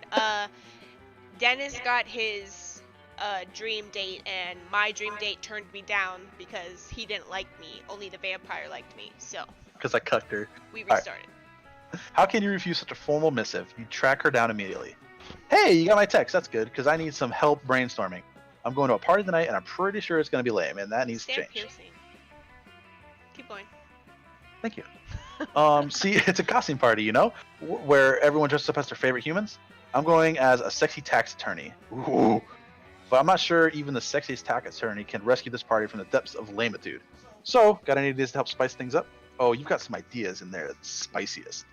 Spike the punch with mandrake root. It turns monsters into actual humans. Okay, you go as a sexy tax attorney. I'll go as a sexy tax evader. Whoa. Ooh, but she likes drugging people. She probably like the first one. Yeah, I'm thinking we're gonna drug the monsters. So smart. Later that night at the party, ha ha! This is nuts! Look at all these humans in their costumes! Georgina the party owlbear totally just turned into a sumo wrestler, and Larry the Lich looks exactly like former United States President Abraham Lincoln. Oh, Larry doesn't just look like Lincoln, he is Lincoln! He has all of Lincoln's memories up to the moment of his death. Every newly transformed human at the party comes complete with a full lifetime of memories. Oh, Childhood, damn. family, friends. They have no recollection of their lives as a monster, and are all currently going insane from the cognitive dissonance. Ha ha! Manny the Manticore has turned into a retired cop who was screaming for his estranged wife and 2 sons. Pranked! In about 4 hours, all of these newly created people will revert into their previous forms, essentially murdering these new identities. Laugh out loud! In the meantime, you and Polly have a great time scaring the shit out of actual humans and streaming it online. You get 2 creativity and 1 fun. Wow. Yes, Queen. Alright, we're gonna go to, where the fuck was this? Where are we gonna go? We're gonna go, to the gym. That's what we're gonna do. Welcome to my little shop. Buy some shit. I have shit that will boost your stats, shit that will lead you into stupid new adventures, even some shit that might be much needed at some very specific moments. So take a look. Ooh, Bob Ross! A motivational poster. Crafting your art requires years of hard work, education from great mentors, and tons of raw talent. But damn, that sounds exhausting. So let's settle for a motivational poster for now, okay? Don't know. Wait, what is this? An ancient tomb with the forbidden arts. Don't know. It seems nothing good will come from giving this book to someone as bright as you. But man, I'm tired of it biting me all the time. You want this, you sick pervert? I had no idea you appreciated a good old reverse Romanian Wilkinson. I must admit, it's kind of hot. You're into that kinky shit. A tampon used by the former prom queen. You know, for good old blood rituals, or in case you're just a creep with unhealthy obsessions, don't even dare ask me how I got this. A Russian novel with an insightful approach to universal matters such as love and death. Are you sure about this? You can always use Wikipedia to get the general idea and still be able to act as if you've read it.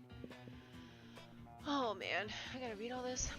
A sexy fake Latin accent. Why? The hottest thing is being yourself, honey, but a Latin accent is a close second, to be honest. A bag of regular cocaine!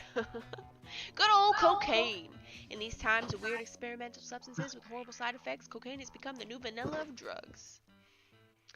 An erotic fanfic about dragons. Dragon Heat, a classic. It's so cheesy and stupid that you just can't stop reading it. I never thought I would say this, but now I'm super into dragon abs. A corpse. Yeah, I'm selling a corpse. It's like some kind of fashion accessory. It's not as if I'm trying to dispose of it. Okay. High school social life is so hard nowadays that hiring a PR agent is totally a thing. Alright. A blanket with 2 holes. Literally just a white blanket with 2 eye holes in it. You'd have to be an idiot to mistake this for a ghost costume, but most of our classmates are idiots. A fake badass tattoo. It has flames and a skull and even a knife. With this, you can murder your enemies, go to prison, make everyone your bitch, and then murder them too, and go to some kind of super prison. Street cred, plus 9,000. Some impractical yet kind of funny glasses. Remember when these used to be cool? Now they aren't, but they're so ridiculous that they're still fun in their own twisted way. Alright, I kind of want the tattoo. Purchase the fake badass tattoo. You know what? All profits made are donated to a good cause. Spoiler alert, the good cause is buying me a new phone. Sweet. That's not what mine said. Mine said something different than that. Really? Yeah, that's the first time that happened. Little fire. You were having a quiet evening with a coconut and totally not human flesh flavored smoothie when Polly faces in. Ooh.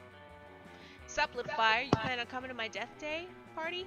It's going to be lit. It's going to have all kinds of cocaine. No, I'm just kidding. It's going to have all kinds of reminders of the way I died. Guillotines, quicksand, alligators, and all the food will be poisoned, of course. Wait, what? How exactly did this girl die again? You know, I've been thinking about it, and I'm really into the idea of sharing my afterlife with a fellow ghost, you know? Think of all the cute ghost dates we can go on. Going to haunted houses on Halloween, actually haunting them, walking through walls to get where we want to go, appearing in turns to reveal perspective and truth to greedy old misers who don't appreciate the holidays. You know, all that classic ghost stuff. But I also kind of wouldn't hate dating Raph. So I guess my question to you is, when do you think his birthday party will be? Like, will he become a ghost soonish, at least? I'm not super patient, but I do think he parties down, and could party even further down as a ghost. Raph? That reckless bastard eats gluten. Gluten, I tell you. He'll be dead by noon. Probably. Wrath is going to be around a long, long time. Trust me. He already has a place reserved in a retirement community and has taken up bingo, become an expert knitter. Game over. I mean, not over. Not for a long time. He's going to die an old, old monster. He eats gluten. It's all a trick. Gluten? Ha! I knew Wrath lived life on the wild side, which will hopefully take him right into an early grave. Hopefully. Ideally, the grave right next to mine, and we can party for all eternity and make random ee noises on sound recordings. Like this. Ee. If you decide to die anytime soon, you're welcome to come to our ghost raves. They're going to be ghastly. We're not really sure how Wrath is going to feel about how excited you all are by his impending death, but hopefully he'll be psyched that it's a death approved and eagerly awaited by Polly. Oh man, how awkward is it going to be if Wrath is actually in love with Scott and now you're all psyched about his dying for nothing like a sociopath. You gain +3 fun for sending Wrath to an early awesome grave. I am in love with Scott. You'll be her ghost date, monkey. Uh-oh. Uh-oh.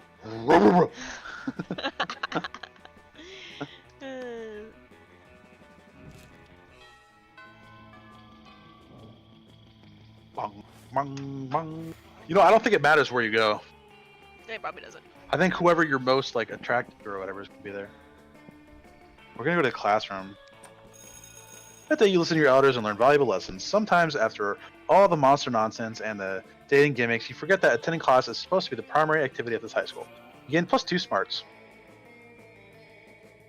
Later you see Polly floating around, her ghostly glow less ghastly than usual. Oh hey, I'm just hovering a little low today. Everyone seems so hyped about love, and I love being hyped, but I'm not really sure how this love thing works, you know? I thought I was in love once. I met a beautiful girl at a party and felt this strange magic. My temperature rose, I even felt floatier than usual. Everything was so bright and beautiful, I was ecstatic. But then I remembered that I had taken literal ecstasy, so it was probably just that. That's a mistake, am I right? I've had some pretty good highs, but they say being in love is the greatest high of all. The next time I'm on a date with someone, what can I do to fall in love? Or float in love, since gravity doesn't actually affect me. Oh no! Oh wait, you don't want Polly to float in love with another person. But you like Polly just too much to not help her, despite the consequences. Scientifically speaking, people fall in love faster when afraid. Do something fun with them, like getting stabbed. Stare deeply into their eyes for 14 hours. Okay, we're doing the stabbing. So smart. Oh my god! Great point. I love science. I mean, I don't, but I love it when it gets me drugs or gets me laid. Loved. Not laid, loved, and love. With that, Polly disappears literally to begin her quest for the terror that is love. She catches up to you a few days later. Hey, so I went on a Tinder date the other night with a super cute humanoid, and I took him to a getting stabbed party, just like you suggested. It was awesome. He was so terrified. It was like each time a knife entered him, he got more scared and more in love with me. Then the date continued as he bled out and died and became a ghost, so we had even more in common. Like, I'm over it now, obviously, but I'm pretty sure I was in love for like 15 whole minutes. Next time, I'm going to try and work my way up to 25. Polly? In love for 25 minutes? Maybe the next time it will be with you. Maybe you'll even make it to 50 minutes or eternity. Either way, you've opened up Polly's heart, metaphorically, to love. You gain 1 true charm and 1 smarts in the process. Jesus Christ. Oh man, it's like every time the knife enters. This bitch is crazy! Well, she's on cocaine. Where have I gone? What does my stats look like? Smarts are at 6. Ooh, my money's only at 2. So how do I get my money up? Does that matter? I don't even know. Where'd it go here? That day during recess, you start a half-hour rave that goes full crazy. You're talking to Juan, the small magical Latino cat, when he tells you that you won't ever be as fun as Bob the scary clown. You accept the challenge. You go straight to Bob, stab him several times, open his bleeding chest and eat some of his guts in order to consume his fun. Really? Do you think that's how this works? Well, it is. You gain +2 fun from poor Bob. You're doing your thing when a wild Damien suddenly appears. Hey, you look like you have nothing better to do.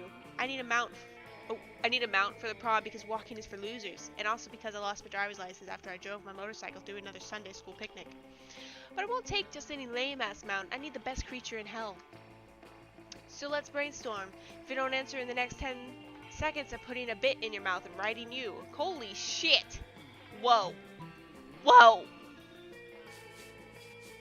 Alright. We're talking hell here, so a goat. But not just any goat. A goat that's a real asshole. What about that giant, gelatinous, 50-nosed creature at your house that spits bile and eats corpses? Oh, fuck. Are you talking about Grandma? Oh, shit. You want me to ride my grandma into prom? Would you ride your grandma? Oh, shit. What if they think she's my date? It's bad enough I have to feed her and bathe her every night. You know, you look about the right size to be a grandma treat.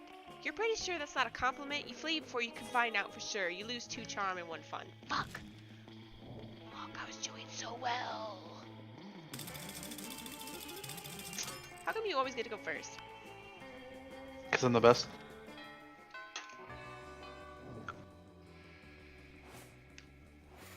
Oh.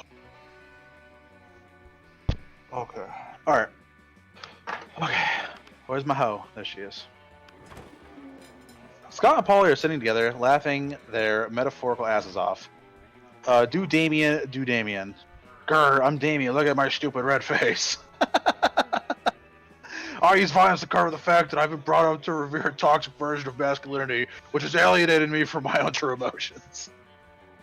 Haha, you sound exactly like him. Okay, you do Vera. I'm Vera. I'm very smart and my hair is pretty and all my friends look up to me because I am a strong, independent woman. Scott, I'm not sure you understand how impressions work. I'm not Scott, I'm Vera. You can tell because I said my name just now. Okay, what about you, Rath? Got any good impressions? This one, but it's a real doozy. Woof woof, it's me, Scott, a dog boy who is bad at impressions. I'm gonna do that one. I'm gonna make fun of him. Because maybe it's fun. I'm making fun of him. Yeah. Yeah! I know you're doing an impression of me because you said my name, but... Oh my god, it sounds exactly like him! It does? Yeah, remember that time we took that impressions class together and we had to introduce ourselves? Oh yeah, I guess I did say woof woof, it's me, Scott, a dog boy who's bad at impressions. But I didn't yell like that. I'm sorry, are you the real Scott? There's 2 absolutely identical werewolves in front of me, and I can't tell the difference. Polly insists on a smooching contest to determine who the real Scott is. You end up winning in more ways than one. Alright. Alright, Damon, I'm sorry about the grandma comment. No sooner have you sat down at Damien Miranda's table than a haunting melody fills the air. It is a melody of cold northern peaks, of cloying sweetness, of a supple bovine teat. The song of the ice cream wizard. He's here! He's here! I'm gonna eat so much ice cream and then puke on someone I don't like. Oh goodness. The ice cream wizard only comes but once per solstice, during the hour of the ascended pancake. You see an old dude in a floppy blue hat pushing a refrigerated cart with "This shit magic" painted on the side. So many great options to choose. Should I get a magma bar, brain destroyer, chocolate boomstick? What about fear of death, a frozen cobra, berserker berry blitz? The wizard's frozen treats invariably turn me into a frog for some reason. Perhaps I simply have not tried the right one yet. But which to try? If only someone would suggest a solution to what is truly the most difficult problem I have ever faced. Try those sugar-basted prince lips. Beat him up and take all of his ice cream. Beat him up. How boorish. Did someone say bulrush? No, I said boorish, as in lacking social... I see. You do not mishear me after all, but we're simply looking for an excuse to beat up the ice cream wizard. Joke's on you, Miranda. I'm never not looking for an excuse to beat up the ice cream wizard. Look at all this ice cream I got. This one lets you breathe underwater, and this one licks you. You brigand! You thief!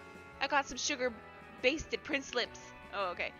My reservations suddenly seem to have vanished. Good, because I want to try this popsicle. The stick is supposed to reveal how I'm gonna die.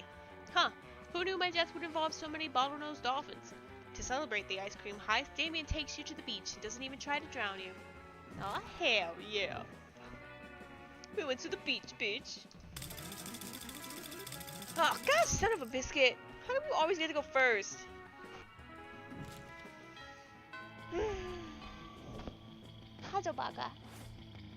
Alright, we're gonna go to the gym. No. Yeah, we're gonna go to the gym. That day, epic dodgeball match takes place. Everything seems lost, but you deliver an inspirational speech that fuels your team's spirit, leading to a spectacular comeback. You're clearly a natural-born leader. You gain 2 charm. On your way out, you spot Polly wearing the lab coat she stole from that human party the other night. She takes it off and throws it at you to get your attention. Yo! That human party convinced me I want to be a scientist. But not just any kind of scientist, a party scientist. What's a party scientist, you ask? Why, just a scientist who's dedicated to discovering the secret to the raddest party. Through a series of extremely scientific experiments, I aim to discover what exactly makes a party good. Oh, so I can distill whatever it is into a vial and drink it. Or, just have a really dope parties all the time. Anyway, I'm going to a bar mitzvah tonight and I need your scientific advice. What can we do to push this party over the edge? The electric slide, but with actual electricity or chemistry? This bitch is like psycho. She's gonna like the electricity shit. Yep. Later that night. Look at him dance. I don't know why I never thought of this before. It's just basic science. Lightning gives life to a Frankenstein. A Frankenstein is stitched together, massive, sexy, flailing limbs, which is also what a party is. Lightning is the life of the party. What's that? You want to know who the bar mitzvah boy is? I don't know. I don't know any of these kids. Crashing bar mitzvah is the height of the party culture. You have so much fun, you forget to tell Polly she should have said Frankenstein's monster. You gain +2 fun, +1 charm. Little fire. Oh, man.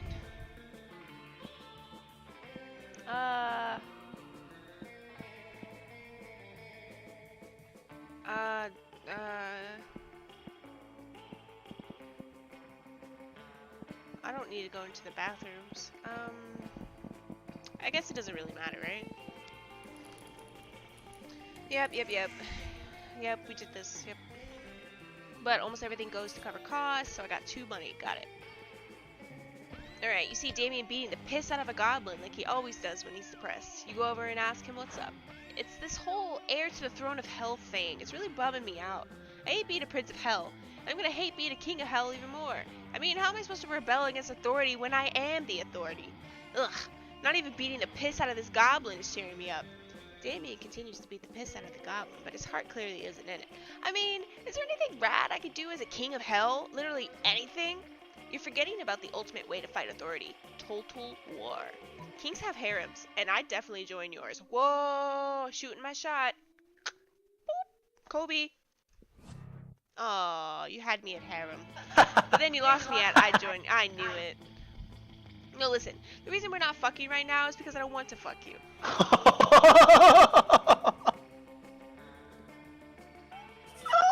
my god! He's such a fucking dick! You wanted his big horn. Jesus H. Christ! Fuck Don't worry, me. I'll work my magic. On Saturday night, you're at a cool pizza place that cooks pizza in a real pizza oven.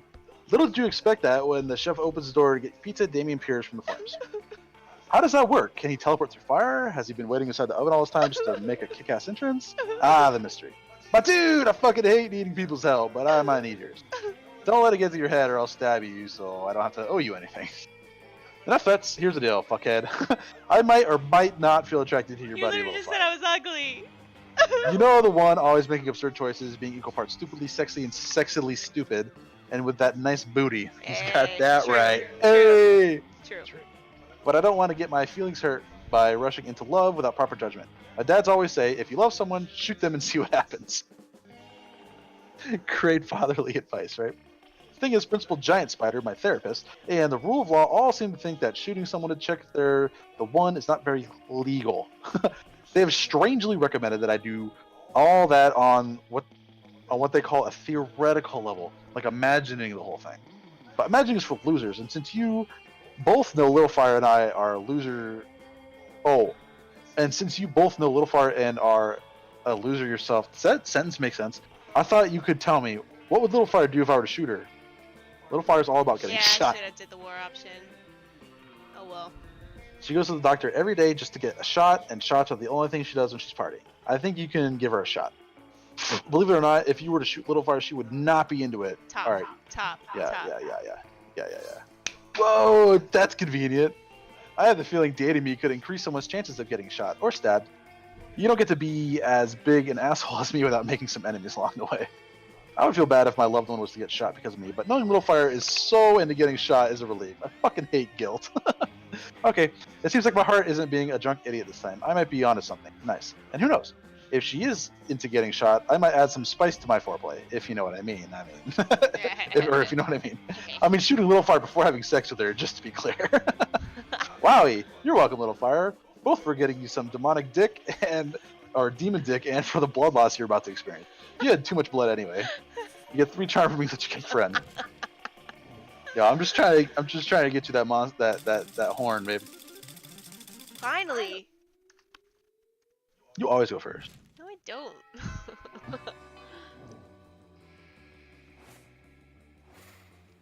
Alright, let's go to the...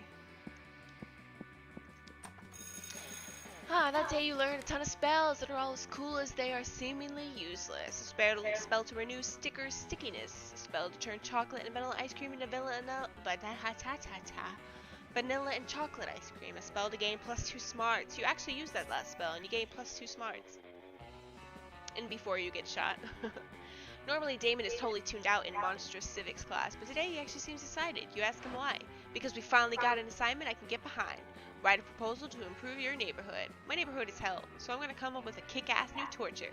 I just need to pick an idea. Drinkable termites? No, the termite lobby will be all over us. Constantly firing shotgun? No, the NRA still refuses to associate with our brand. Repeated flaying with a dull, rusty butter knife? No, it's just not quite brutal enough. Literally, damn, I've got plenty of good ideas, but no great ones. Help me out here, yeah? Knife soup. A kitten you can never snuggle. Fuck. Fuck!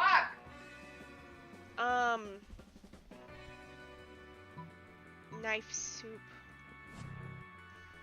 I'm so over this game.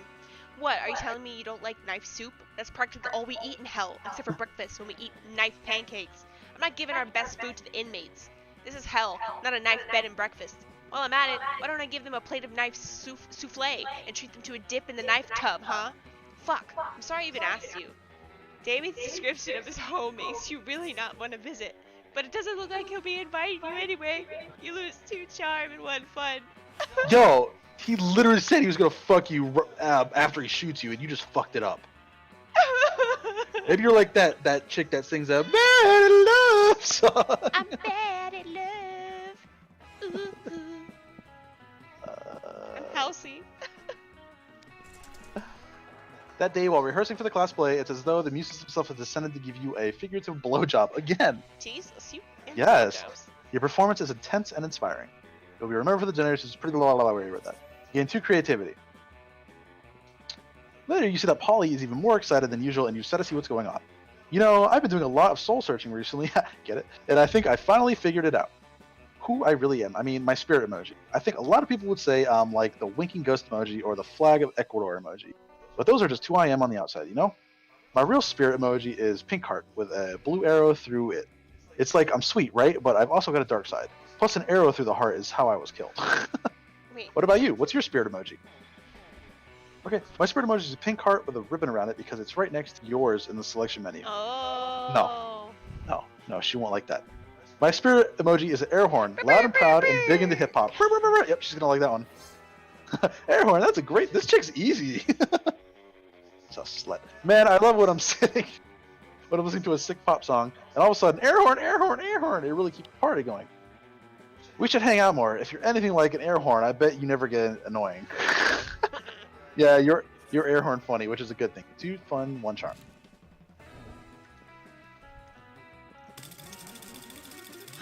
Oh, wow. What do you know? Oh, you're first. Do that a lot too. Don't feel bad. Feels bad, man.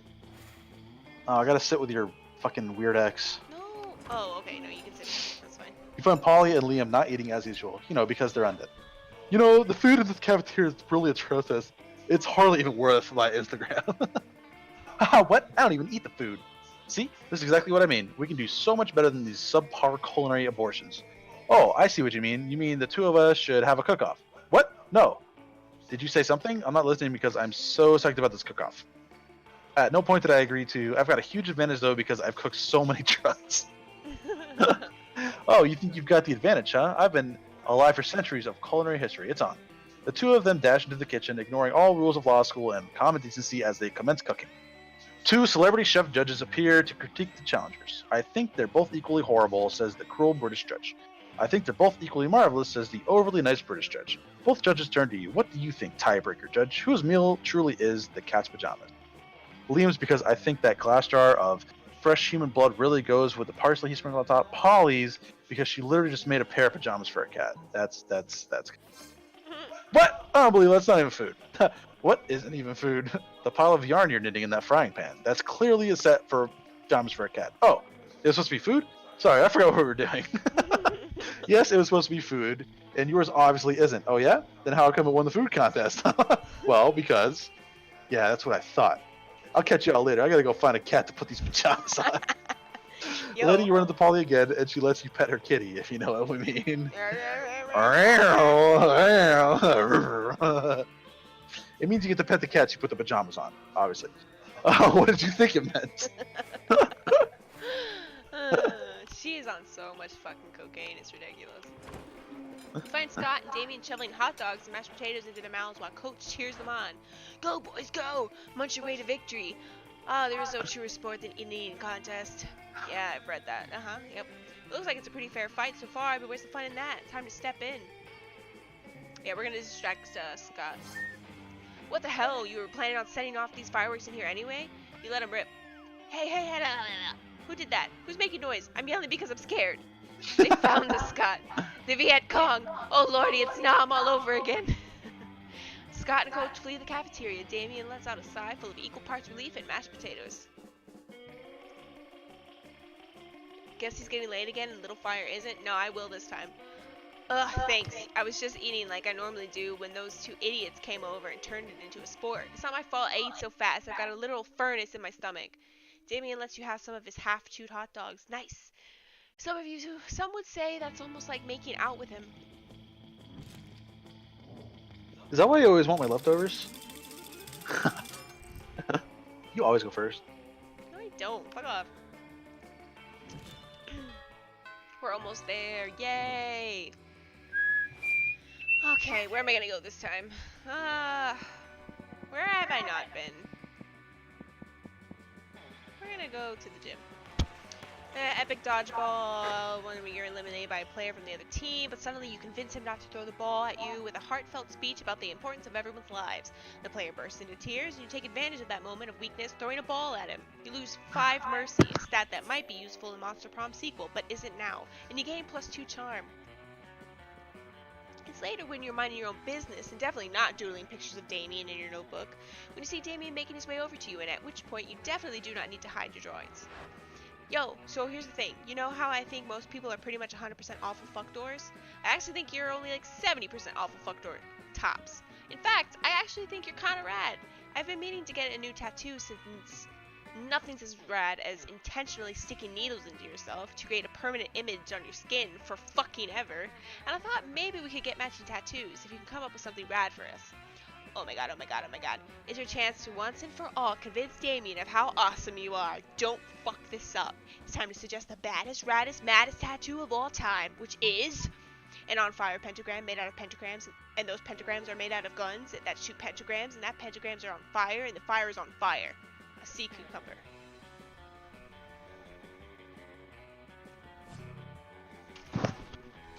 Fucking fuck! Did you not pick a sea cucumber? No! Why would I pick my a fucking sea gosh. cucumber? Ah, man. Because that's gonna be on you forever, and it's lame. And it's badass that you don't care what other people think. I don't think of it like that. Why would I want a fucking See? cucumber? That's why you're not getting Slowly laid. lifts up his shirt, which at first you think is kind of hot, to reveal a tattoo of an on-fire pentagram made out of pentagrams, and those pentagrams are made out of guns, and that shoot pentagrams, and the pentagrams are on fire, and the fire is on fire. Oh, fuck. He lowers his shirt. Have you been spying on me when I'm naked? I thought you were awesome. I thought we could be linked together forever with rad matching tattoos. No one told me that you were a creepy voyeur who spies on naked people. That's right, everybody. Little Fire's a creepy voyeur who spies on naked people. Go get your own tattoo. Like, creepy voyeur on your forehead. What were the odds that that would be Damien's exact tattoo? You lose 3 charm. Well, I'm not very charming. I can't. Get cucked. I bet he'll still go out with me, though. And probably look at that ass. Alright, we're gonna go to the library. Hey, stop it. That day you spent some time in the library PC sending No licking. malicious spam emails in the hopes of stealing other people's money. The fuck is It didn't that? sound very nice. Shh. But who's really the one to blame if they respond to such a blatant scam? You lose 10 karma, which isn't a stat in this game, so who cares, and you gain 2 money. But none of that matters. You're late to meet Polly for more party experiments. All right, our research is progressing well so far, but we've got a very limited sample size. I need to know that we can make any party the best, not just some parties. So tomorrow morning, we're going to crash. A funeral. If we can make that fun, we can make anything fun. So brainstorm time. How can we put the fun back in funeral? All right, possess the body of the deceased, bringing him back for one last party. Bouncy castle. Oh, she's possessing this motherfucker. Later that night. Oh, I got true self. I got an achievement. Yep. True to You've yourself. been true self and always chose the right option. Hell yeah. Later that night. Wow, that was awesome. Was totally beside that dude. and then and then we were like, does anyone else want to say a few words? And I was like, ooh, me. They totally freaked out. And then I was like, let's turn this funeral into a wedding. And I got married to like 11 people who are all widows now because I left that dude in a heap on the dance floor. But whatever, weddings roll. Hey, Wrath, you know what? I think we're getting really close to the true form of Rad Party. You're the best science partner I've ever had. You guess she hasn't had lots of science partners. You doubt she even knows the real definition of science, but she's just too happy for you to correct her now. Come on, the night's still young. Let's go turn an all-nighter laundromat into an epic rave. Those washing machines don't know what hit him. You gained creativity and one fun. I'm so charming. I'm bad at love. Ooh, ooh.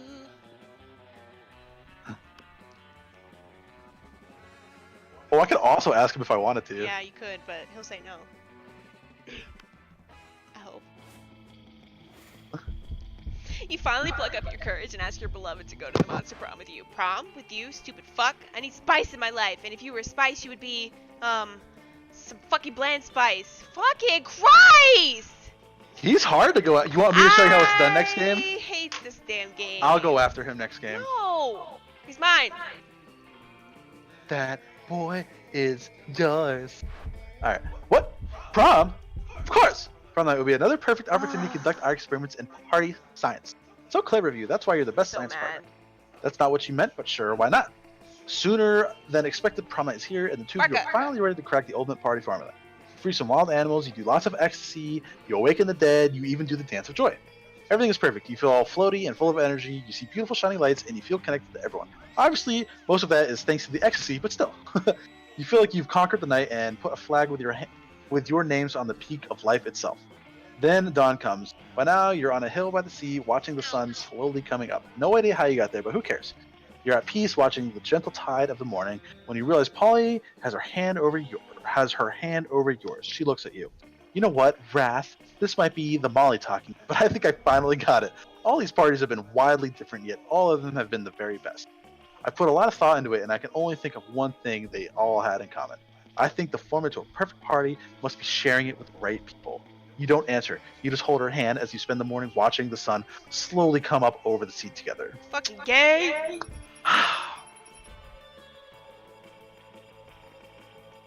Two for two, that's right, bro. We gotta do it And now again. I'm gonna go after her man. No, the fuck you're not, bitch, because I'm gonna motherfucking stab you. I'm going after your man. If you fucking touch Damien, I swear the motherfucking God, dude. I'm not. Oh yeah. We're not reading any of this. We're skipping. Oh. We're starting over. Yeah, okay.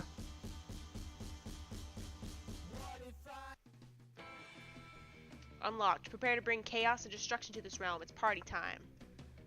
Unlocked. You have unlocked 9 new images in the gallery. Awesome. Online. You want me to make it or you? No, I'm making it. Alright, I gotta pee before we start, okay? We're back. What's the code? 323. Okay. We'll be right back.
Yeah, he is better than me. He's a lot better at this game than me. This damn fucking piercing is driving me fucking nuts.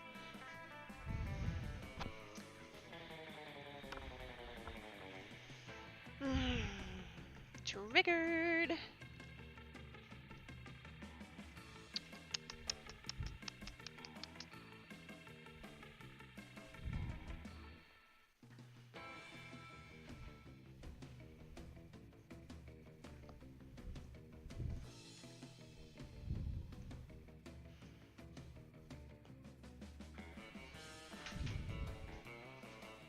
All right, let's go.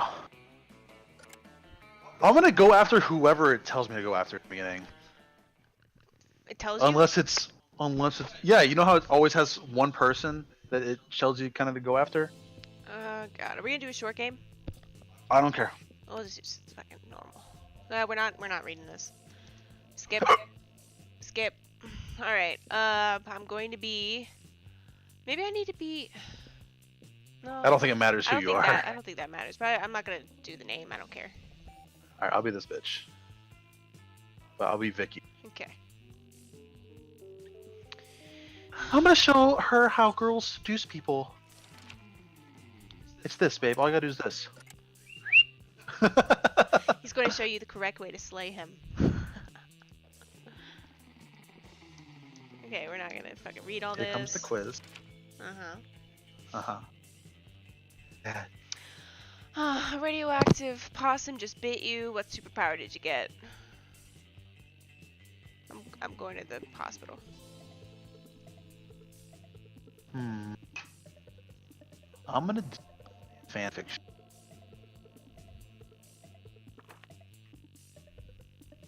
Which is the coolest mythological creature? This weird creature I drew up when I was 6, a sphinx whose return, invisible hand of the free market. Yeah. I'm gonna go with the sphinx. If you were an ice cream, which flavor would you be?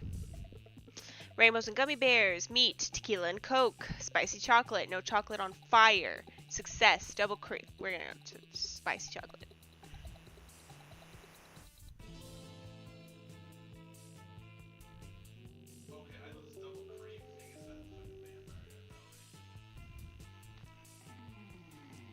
All right, we're gonna do success. Okay, I have to go after the Medusa bitch. Okay. Oh my god, where are we going first? It doesn't fucking matter, I don't think, so we're just gonna... our rave, you have no idea how it escalates so much. Someone summons demons. Too fun. You see Damien and Miranda with their heads in their hands. They look glum. You ask them what's up. Ugh, we're boned. I do not know what this boned means, but I'm not optimistic about our chances on the upcoming exam. It's not fair. I shouldn't have to fail a test just because I spent all week in a really brutal mosh pit instead of going to class. And I did study. I had my servants read the entire textbook, twice, but for some reason my servants are not allowed to take the test for me. Well, there's only one thing left to do. Chop up the teacher and melt his body in acid. No, there's gotta be another way, doesn't there? Easy, just lobby the government until they remove the class from the entire school system. You don't need to murder your teacher over something like this. Just burn down the entire school. Oh my god, I'm over it. I don't want to play this game anymore. I don't understand love. Okay, if you don't get him this time, I am going to take him next time. I'm not reading. I'm over it. Watch all of them have different difficulties, and he's the now hardest it one to get or says something. Damien Hart. I lost 2 fun and 1 bold. But it had a heart next to him, so I don't... Okay. No, I'm saying, watch it be like, he's the hardest one to get or something. He probably fucking is. Alright. Okay, so I'm getting more figurative blowjobs. Okay, cool. Intense and inspiring, it'll be remembered. I get 2 creativity. Okay. Afterwards, you notice Scott huddled next to Vera. These two hardly ever hang out, you wonder what's up. Scott seems to be showing Vera some kind of sports diagram, but we just keep losing football games over and over. Coach says we're just not sporting hard enough, but I'm sporting as hard as I can. I figured, since you're super smart and everything, maybe you could fix your entire team in 10 minutes? Well, obviously I can do that. I'm incredible. Listen, what you need is an oblique strategy, a new technique that your opponents won't expect, like poison darts or a vicious campaign of psychological warfare or Now's your chance to impress them. Jump in with an idea that will show them how much you know about winning sports. What you guys need is blackmail material, one well-placed camera in the opposing team's locker room, and it's all it takes. Or is a player who's really Alright, obviously we're going to go with the smarter thing. That's brilliant! Is it? Yes, it is. Awesome. And what's more, I already have the infrastructure in place to accomplish this. What infrastructure? What are you talking about? Nothing. I definitely haven't placed cameras in the men's locker room, and I'm definitely not selling them to compromising lockerroomnudes.com for a side business, that's for sure. Oh, that's good, because if you were, that would be super mean, indeed. Looks like you solved... Must jelly for jam. They say Vera is the hardest. Oh! So I'm going after the hardest one.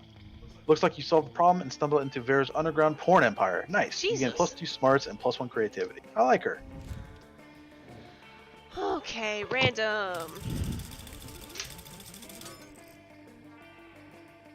What happened? Oh, you got it. Great. As always. Okay. Oh my god, they're sitting together. Okay. Okay. I'll go sit with this dude. I'll give you a chance at love. Oh, thanks. Here, I'll give you a chance. I'll sit with this random dude. I'm You puff yourself up, hoping to look as big and tough and sporty as possible as you take your seat next to the wolf pack. Oh my. Hey, you! You know what it means that you took a seat at the wolf pack's table? Well, it probably means that you don't care that much about defining which love interest you're pursuing, and or that table was already taken. It means you're now one of us. One of us. One of us. One of us. Okay. Don't get us wrong. The second lunch is over. We 100% go back to hating you because you're weak and not at our level, brah. But for now, you might as well enjoy living your best werewolf life to the max. Sometimes we like to stick with just classic blankety hating all other monsters, but other days we like to be aggressively inclusive. And you caught us on an aggressively inclusive day. Yeah, bro! So, what classic werewolf activity would you like to do in these brief, glorious moments in which you get to be part of the TEAME? Correcting their spelling of team probably isn't a classic werewolf activity. Better go with something more like howling at the moon, practicing ikebana, the ancient Japanese art of floral arrangements, just like Super Woofy. We're gonna go for that. Hell yeah, it's like you're in our minds already. What? Thank you for seeing that being part of Wolfpack is more than just playing sports, hitting the gym, and being a total douche bro. Don't get us wrong, those are still the 3 central pillars of Wolfpack life. We're just super into ikebana.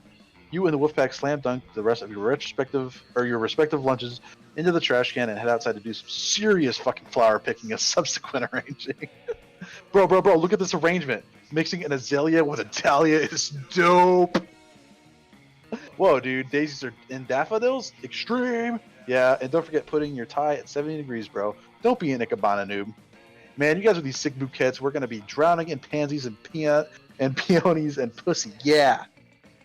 Well, leave it to the Wolfpack to somehow turn floral arrangements into crude sexual remarks. But hey, your flowers look bomb.com, and you gain +4 creativity.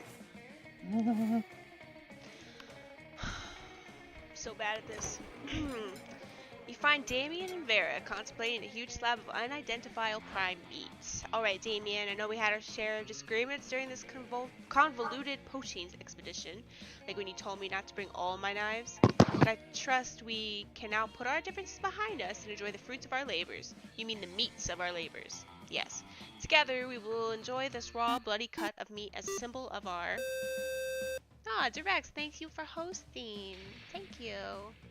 Yes, together, yeah, symbol of our... Wait, raw and bloody? You mean you're not even going to try using fire on it? Of course I used fire. I specifically instructed the chef to prepare this meat while glancing briefly at a lit stove. Did the fire ever, touch the meat? What would be the point of that? A cut this fine can only be eaten ultra rare. Like hell it can. You wait here while I get my culinary flamethrower. Damien, please, let's be reasonable about this. What is reasonable?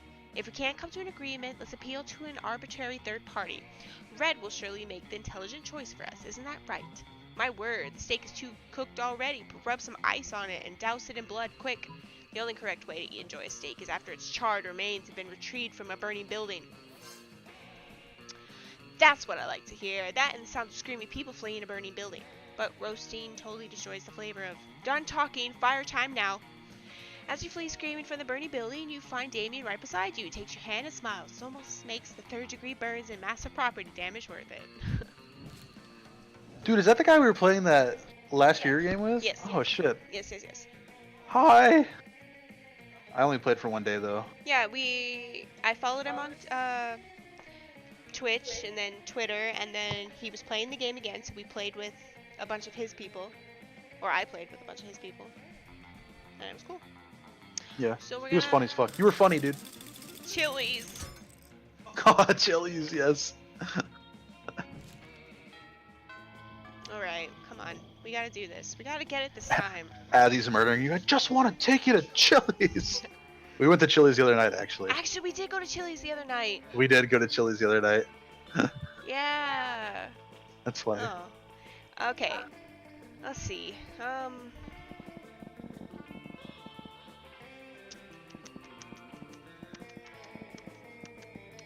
I'll show him your emote. Yeah, we actually went to Chili's. That day during recess, you start a half-hour rave, goes crazy, you're casually chatting with Juan, the small magical Latino cat. You start telling him that hilarious story of what happened that summer at Monster Camp. You know which one. The one involving the beehive, the blow-up doll of the president, the penguin mask, and the mystery of the Goblin King. Slowly, lots of people start joining you to hear the story by the time you say... Oh, yeah. Oh, thank you, Mus Jelly for Jam. Thank you for the follow. Oh, thank you. Thank you. You should see your other ones. She'll probably post them in a second. Here, I'll show you. There's those. Let's see. By the time you say where the Goblin King was, 100 people or so burst into hysterical laughter. You turn on a mobile app that captures all the laughter and it turns it into +2 fun. Sweet. Looking around you, you see Damien and Liam arguing about whether black metal is better than death metal. Suddenly, Damien starts arguing and sniffs the air. Shut up! Do you smell that? Yeah, it smells like Christian Dior and plot armor. Oh, fuck. It's me, dickheads, and I brought enough crucifixes and holy water for the whole class. Oh, lucky me, I've been meaning to finish my take-home final for AP Murder. Go ahead, just try to kill me. I'm the protagonist, bitch. She's right, unfortunately. This is well-trod territory. We are, as they say, pretty fucked. Aww, what are those? Those are so cute. Is that like Bubblegum Princess? It looks like a Hadouken heart. That's what it does look like. I can't tell. It's so cute though. It's like Hadouken with love. Screw that. You got a way to save Damien and Liam without killing anybody. All you have to do is bring everyone to tears with a mind-shattering guitar solo. Throw a brick at her head.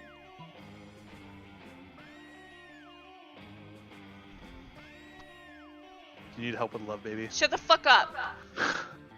Okay, I don't need your fucking help. So creative. No. What? You gotta throw a brick. No. You pull a guitar out of your ass and start shredding. The faces of those standing nearest to you are melted all the way off. Luckily, none of those people are important to this game. The polyharmonics are truly astonishing. I would buy this on limited edition vinyl. This is metal ass shit. It's like if Mechagodzilla fucked a volcano full of Vikings, and the volcano had a baby, and then they fed the baby to a fucking snake. What? You mean I'm not the most awesome thing in the scene anymore? Forget this. I'm out of here. Joke's on her. She was never the most awesome thing in the scene. News of your insane guitar skills spread throughout the school. You gain +2 charm and +1 fun. Wait, so who'd you get a heart from? I don't know. Oh. We're gonna go to the bathrooms. Those are We're ditching so school. Cute though. I love them. Skip class to hang out in the bathrooms because you respect no authority. I guess some people just want to watch the world burn. Skip in class, hang out in the bathrooms. You have 0 shits, 2 boldness. Crap. Later, you come across Damien and Vera in the hallway, nonchalantly holding a locker shut with all their strength. The locker has a sign that says "Nothing to see here" and is screaming, "Shut the hell up, you adorable, fluffy little fluffy! You see me? We're spending quality time with our new pet. Isn't that right, Damien?" From somewhere within the locker, you hear, "My parents will pay anything before Damien kicks the door." Oh, well, Yeah, that's right. Thanks for hosting. Thanks for tuning in. Good night. Sleep well. Sorry. Good night. That's right. Adorable, quiet Fluffy who's going to stay quiet if he knows what's good for him. You know, I don't really have a great track record with pets. I had some mice for half a day, but my hair ate all of them. It sure would be a shame if our new pet died before we received the true joy of pet ownership. Yes, exactly. The sweet, sweet bank account filling, filthy rich making joy of pet ownership. Surely you have lots of knowledge about pet care. Why not share some of it? You know what loves pets? Hardcore death metal all the time to drown out their noises. If you love something, set it free. Just implant a tracking device first. Hmm. It's 12:23 a.m. and I'm not going to sleep. Same. Same.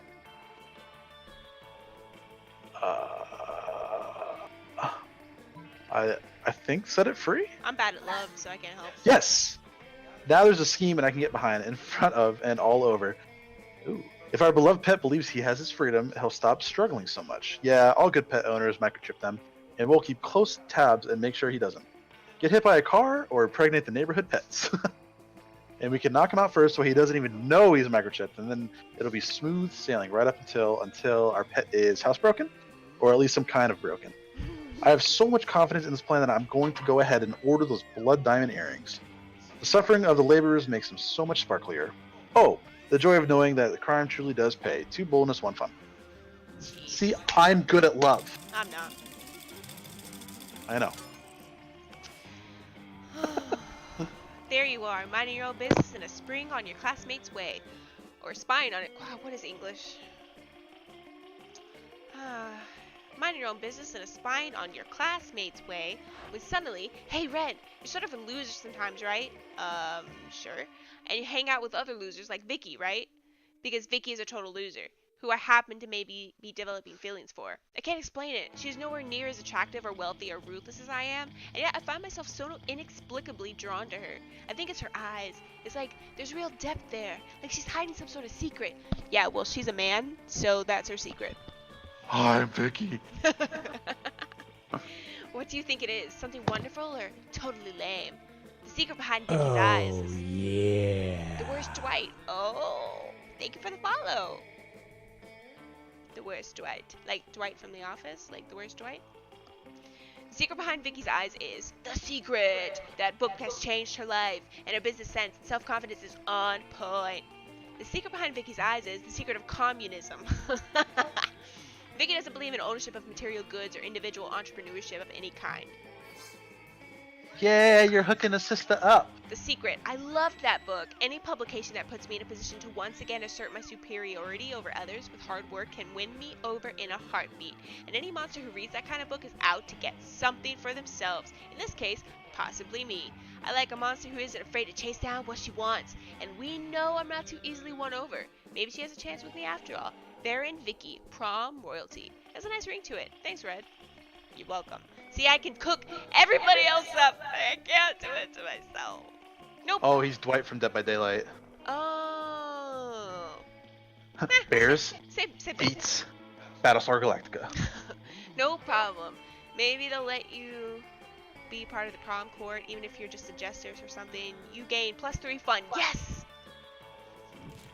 Yes. Random. Hearts 8 plus and boldness 14. You're always first. Fuck off.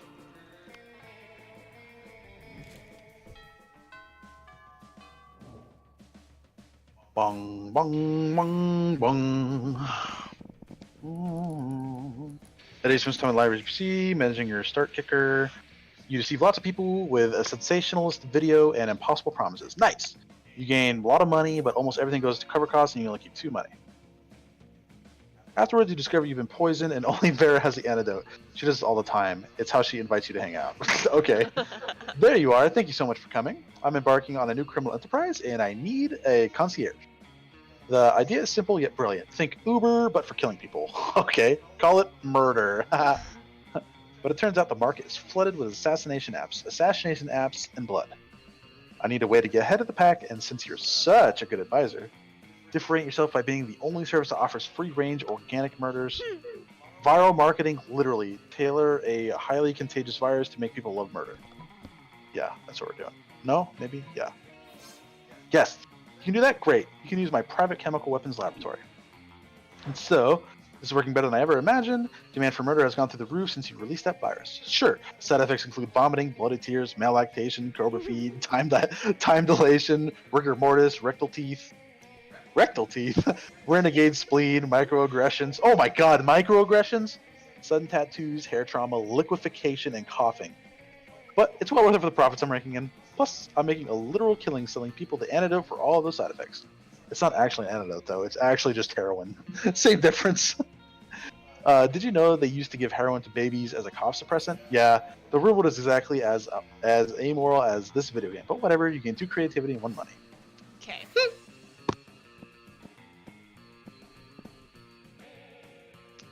Where do you get boldness? Does it matter? Okay. Oh, but he's there. Fuck me.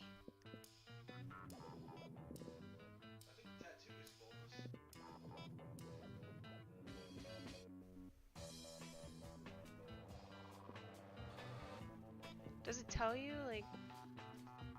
I'm pretty sure you got it last time and it gave you boldness. Yeah, it did. Okay, good. That gave you a lot too, damn. Good, because I need it. I need like 7 more boldness.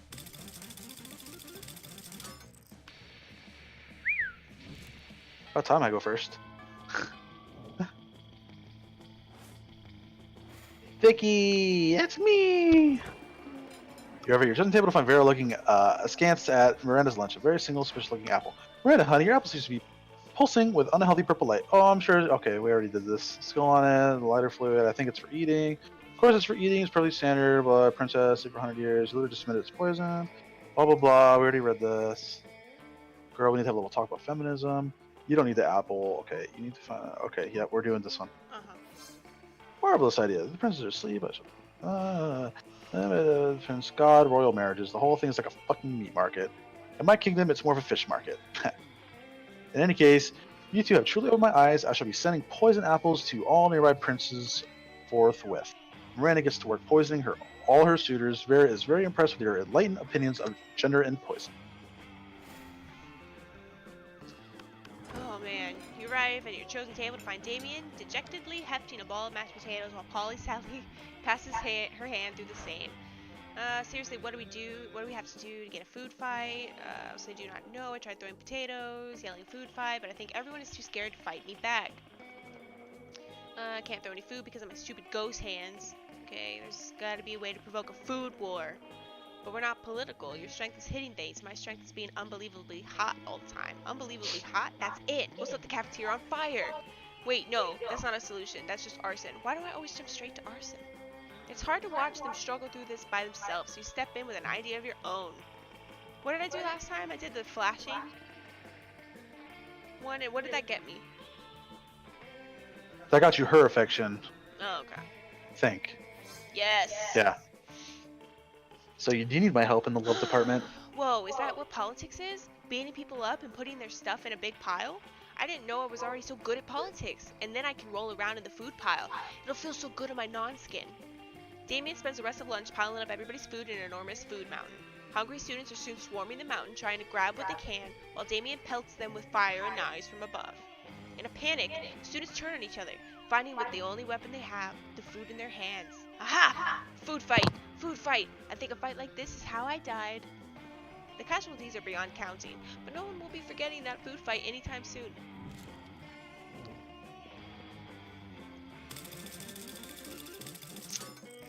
I love how it says, Finally! I love how it says, let's switch places, but then it's the same.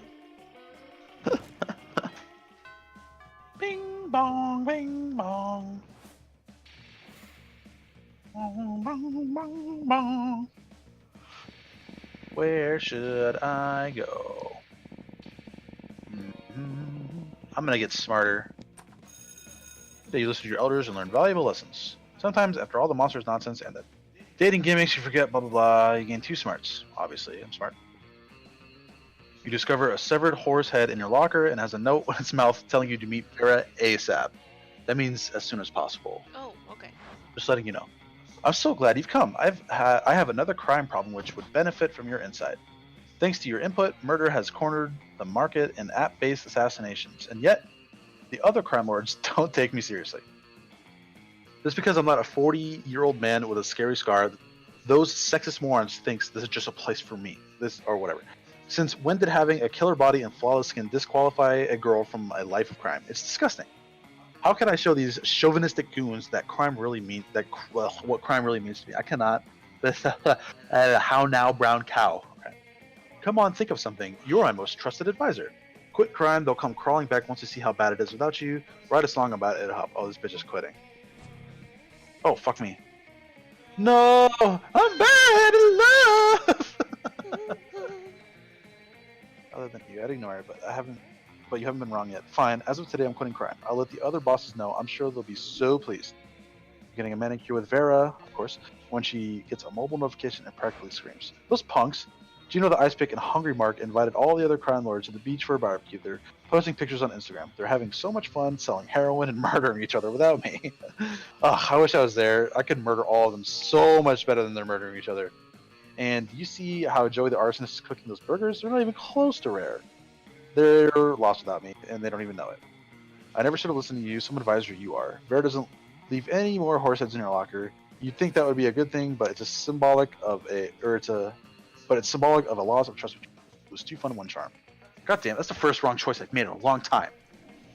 Skipping class, intending to spend the term in the bathrooms, but you encounter 3 wild hyenas on the way. Who the fuck runs security here? Anyway, you subdue them with the help of a hair comb. God bless the monster scouts and all the idiotic scenarios they prepared you for. By the time you get to the bathrooms, you've totally gained +2 boldness.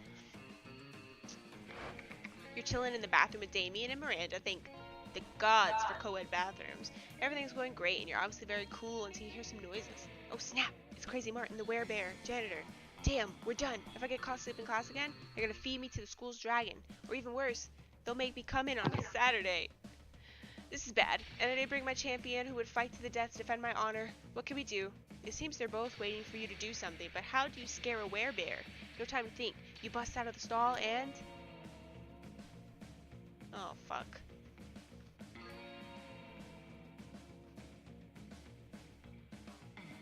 You know I'm bad at this. Yeah. I don't know. I need to make sure I keep boldness. Like, and shit. I can't lose any of my fun, and I can't lose my boldness. Do you really want my help? Yeah. What would you do? I think he's gonna think you're a pussy if you play dead.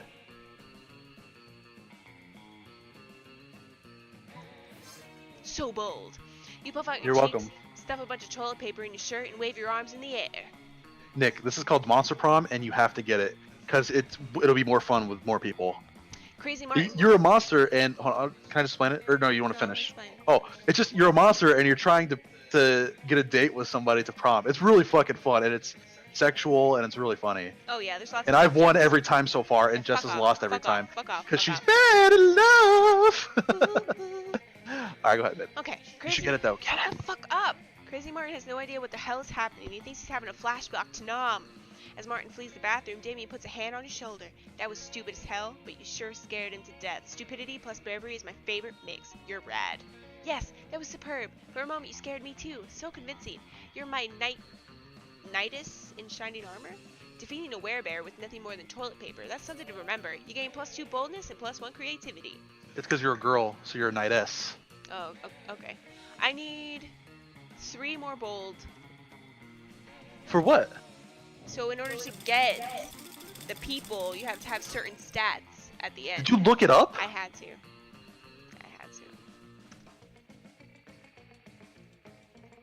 You fucking cheater. Yep, sure am. I had to. Ah, okay. You're practicing your moves against the invisible ninjas who are totally real and totally after you when you spy a much more visible threat. Yo, fuckhammer, I need your advice about something. You know what the most powerful force on Earth is? Stronger than anvils or swords or my 9-pack abs? It's love. And I think I just might be in it with your buddy Red. And sure, love is already hardcore just because the feelings are so strong and that's badass, but the love will be doubly as strong and badass if it turns out that Red is as hardcore as I think she is. And of course, there's really only one way to judge a person's true soul. You know her pretty well. Do you know what her inner murder weapon would be? Duh, of course you do, by which you mean you're happy to totally make it up on the spot. So now's the time to decide Red's fate. Fun, right? Don't be a dick unless you want to, in which case totally go for it. Okay, major cardiovascular disease.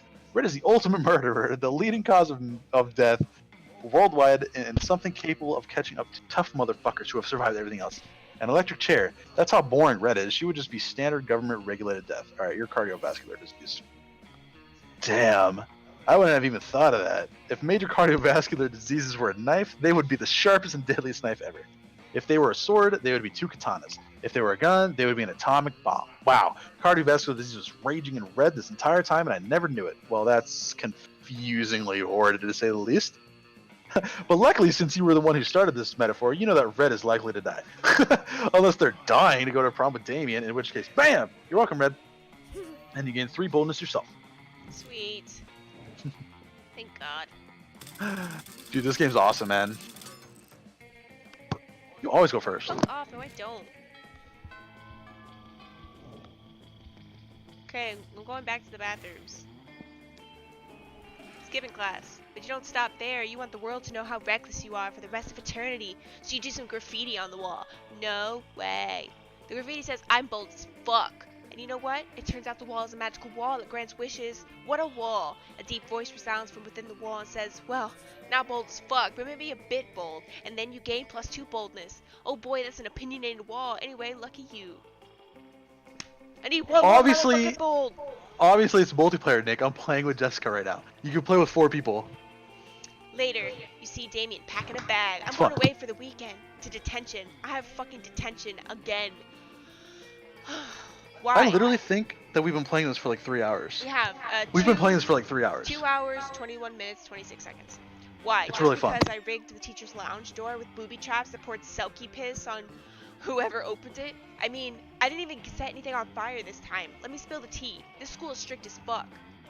Anyway, just brainstorming some ways to keep things entertaining beyond fucking ditching. Do it. Just fucking ditch. Do it. Cross-species, economic, and social barriers to make lifelong friends with a diverse group of students in detention and find out through silly dancing that you're not so different after all. Goddamn. I'm bad at love.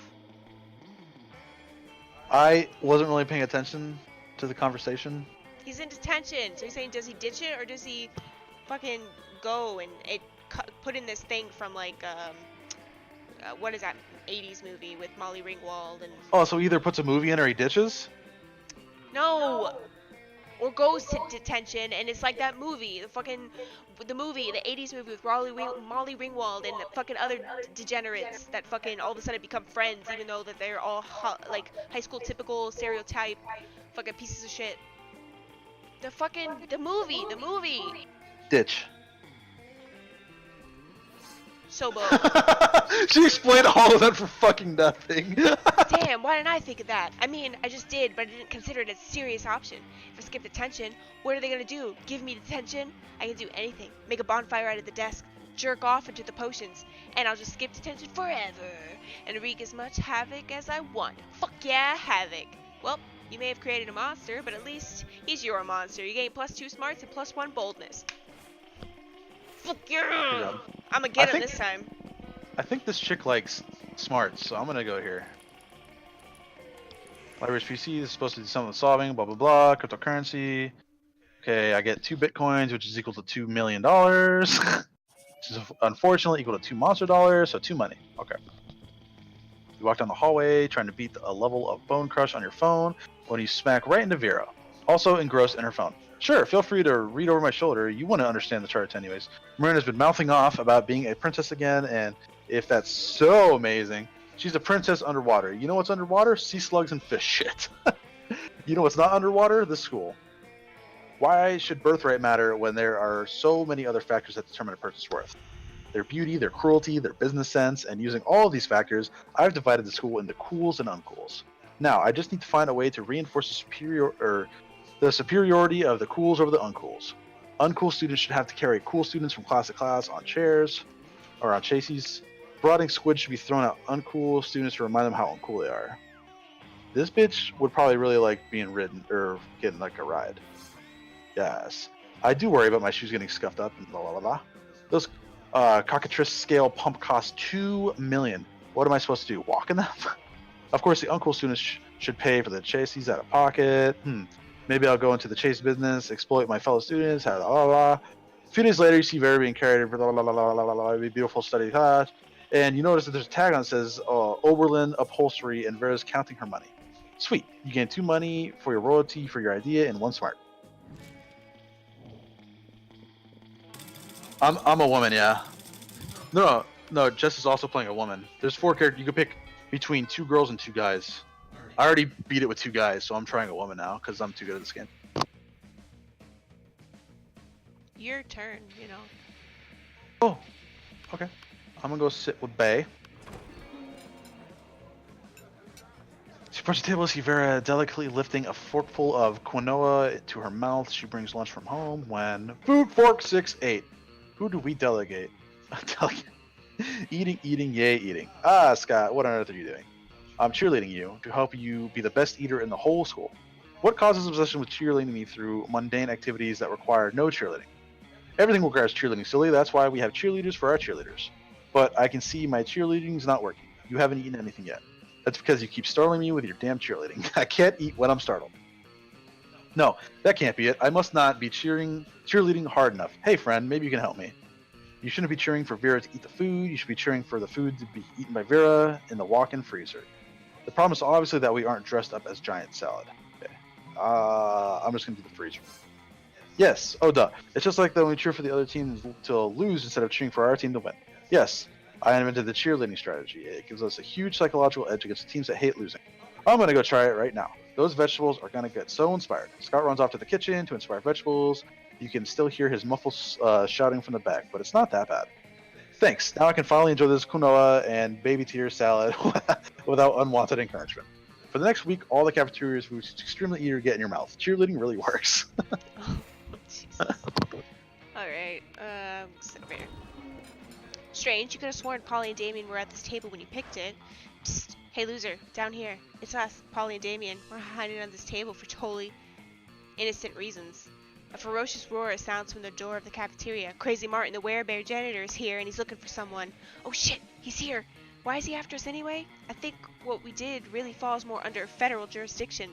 International law, more like. Those munchkins were Canadian citizens.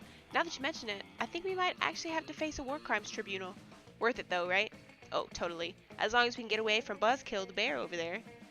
Just hide in the ghost zone, you know, the special alternate dimension only ghosts can use. Hide behind diplomatic immunity. I mean, you're both princes of hell, right?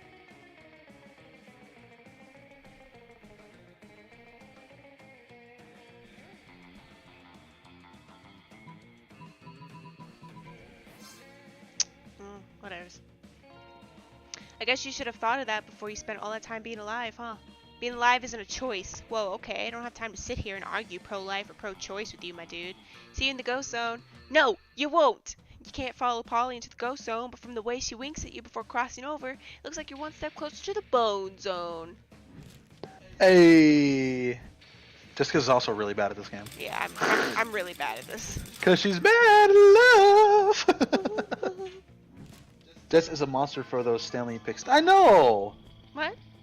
Nick says you're a monster for those Stanley picks. She's fucked up. I don't care. She's fucked up. And she's bad at love! You run into my Mimi, the Oni girl. She offers me shit. I'm like, yeah. Two boldness. Fuck yeah. Okay, good. You daydreaming about how Damien would look walking down the aisle towards you. When you see Damien walking down the aisle hallway towards you. Yo, so listen, don't be uncool about this or make it a big thing, but I think you're pretty rad. Like, maybe even as rad as I am. So I thought it might be sweet if we could, you know, do some crime together. Would you be into that? I mean, could you even fucking handle that? Yes, of course you could, and would, and should. What kind of crime are you into these days? Quick, suggest the most badass romantic crime for an excellent date with Damien.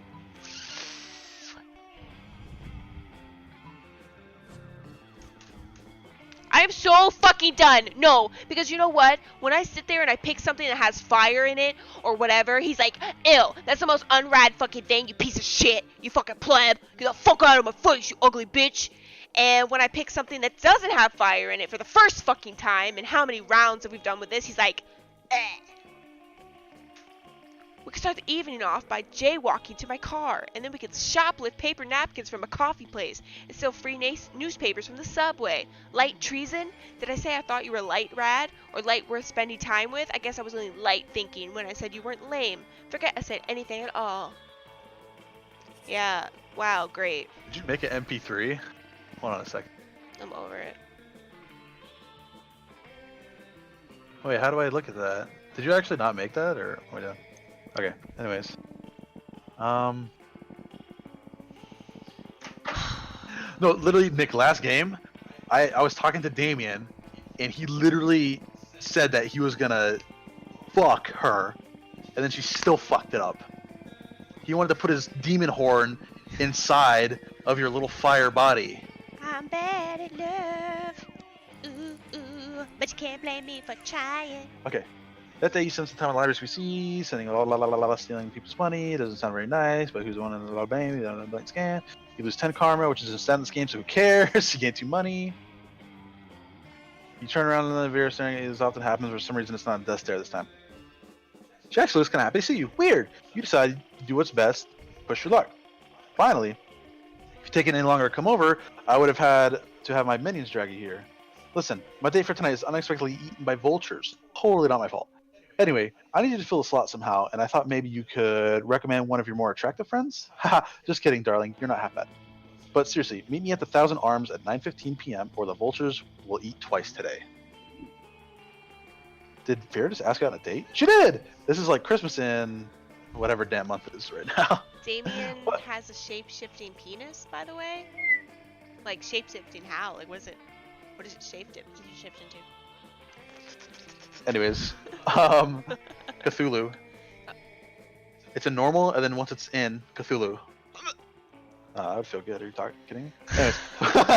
But if you don't want this to be more than just a one-time thing, you'd best come up with an incredible dinner gift to win her over. A magic mirror that will always tell her how fabulous she looks, the head of her greatest enemy. She already knows how good she looks. Fuck! Ha. I'm bad in love! Figured he'd bring his head attached to his body. Grabo's happy to tag along. He's a pretty friendly guy, even if he does talk too much. Why is he here? Are you two friends? Wait, were you trying to win my affection as part of an elaborate scheme to get me in the same room with Grabo? The last time you do-gooder, I will not donate to your charity, you stupid polio and stupid slambania. Bear tries to have Grabo ejected from the restaurant, but he's too rich. He spends the next 3 hours listening to talk about his charity. By the end of an hour, you two are ready to chop your own head off. If Bear doesn't beat you to it, you lose 2 charm and 1 boldness. Fuck my pussy. You're making one right now? An MP3? Oh god. 2 of the 9 forms, 2 of them are lethal? Oh, Jesus. Oh, God. Here we go. We're gonna try. Alright, and I'm gonna ask this hoe out. I don't think I did it this time.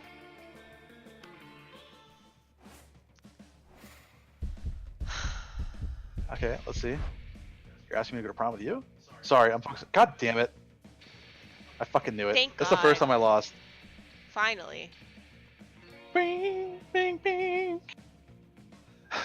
You didn't have to cut me off. Make it like it never happened, that we wouldn't But your talent was being a failure at love. It astonished everyone at how bad you were at romance. Not any less sad though. Please.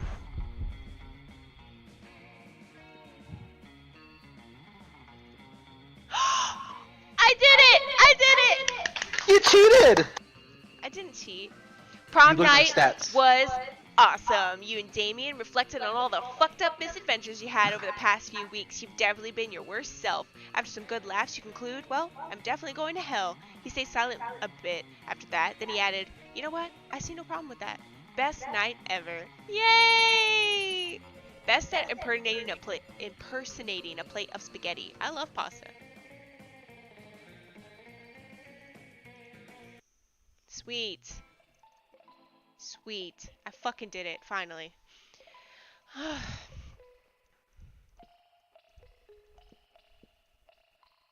Damien found peace in the most unexpected way. He kept punching everything, till one day, he punched his own anger to death.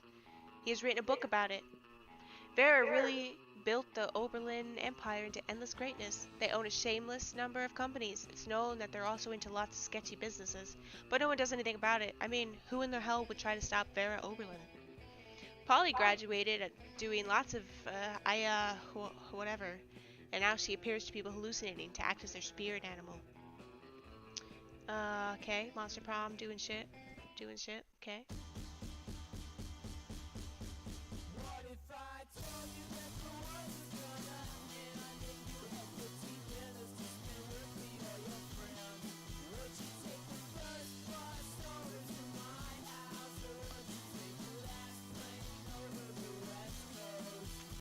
Sweet. Are we playing again? I don't know if I really want to. You don't want to play again? Not Okay. really. I don't know. That's fun though. Not with just us. If like we had like a different mix-up of people, then yeah. But I know it'd be more fun because then we could actually like sabotage people. Shit. Feel. okay. Was fun though. How do I get? No, that's not what I fucking wanted. Oh my god, this game is pissing me off. How am I supposed to exit? All right. Now what? I'm bad at love. Ooh, ooh. What are we supposed to do